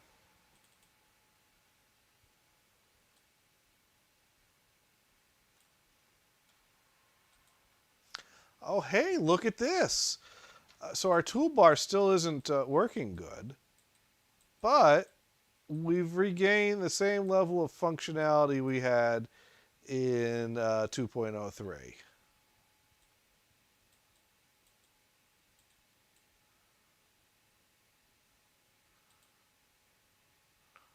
One of these, I think, makes a dot.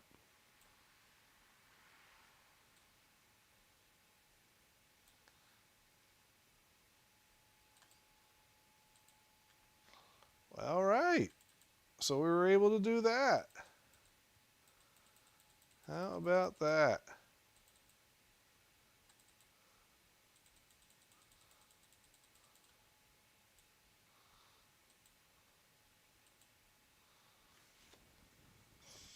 All right, we're going to bring that over to our favorites folder because we are still following that app and see how far these can go, since these are apps we've been playing with since Windows 1.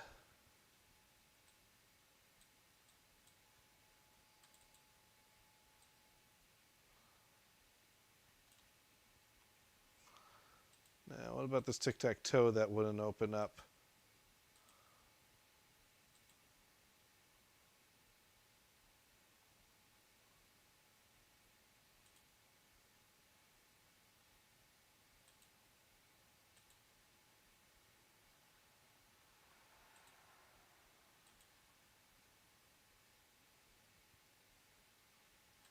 Yeah.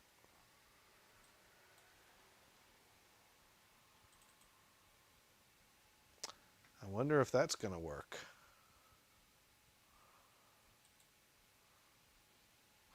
Oh, wow. Okay, so apparently this /R mode in Windows 3 really helps a lot of these apps that crashed Windows to work again. So that is good to know, that really a lot of Windows 1 and 2 apps, I'm not seeing anything that's not working now.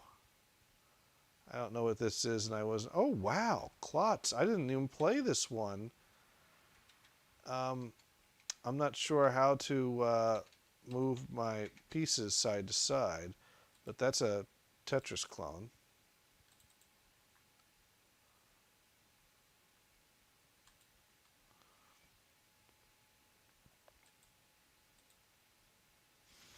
So there we go. I want to see if that carries over to 3.1, having a compatibility mode to continue using these apps.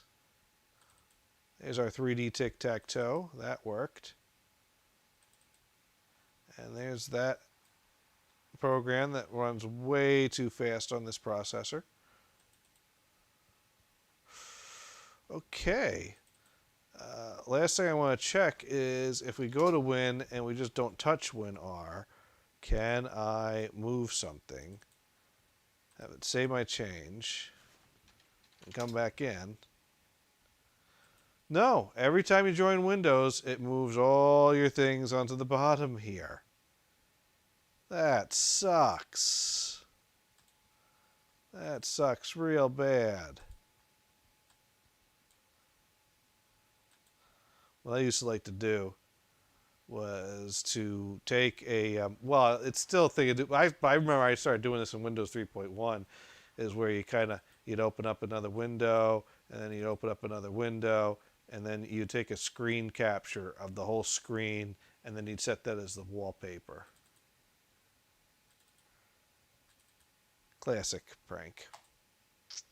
All right, well, that sucks. It won't let us remember the layout of the icons, so that's certainly not going to follow us over because it doesn't even stay put here. So that brings to a close our first episode of the journey to Windows 10.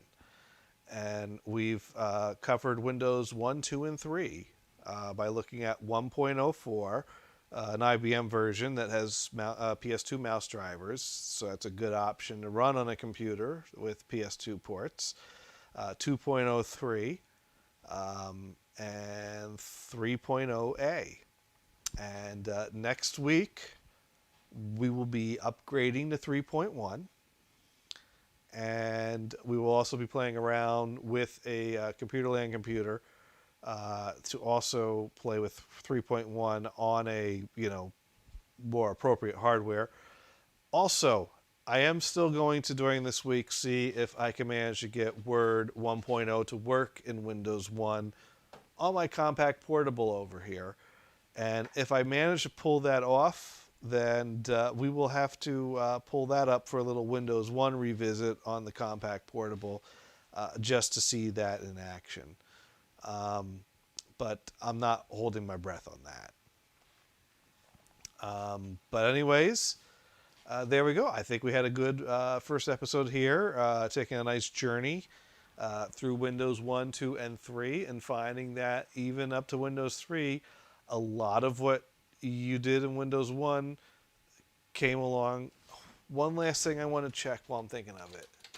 That Windows 1 version of Tap Pay that only works in black and white here. Let's take a look. It's still black and white. Okay, that didn't help us any.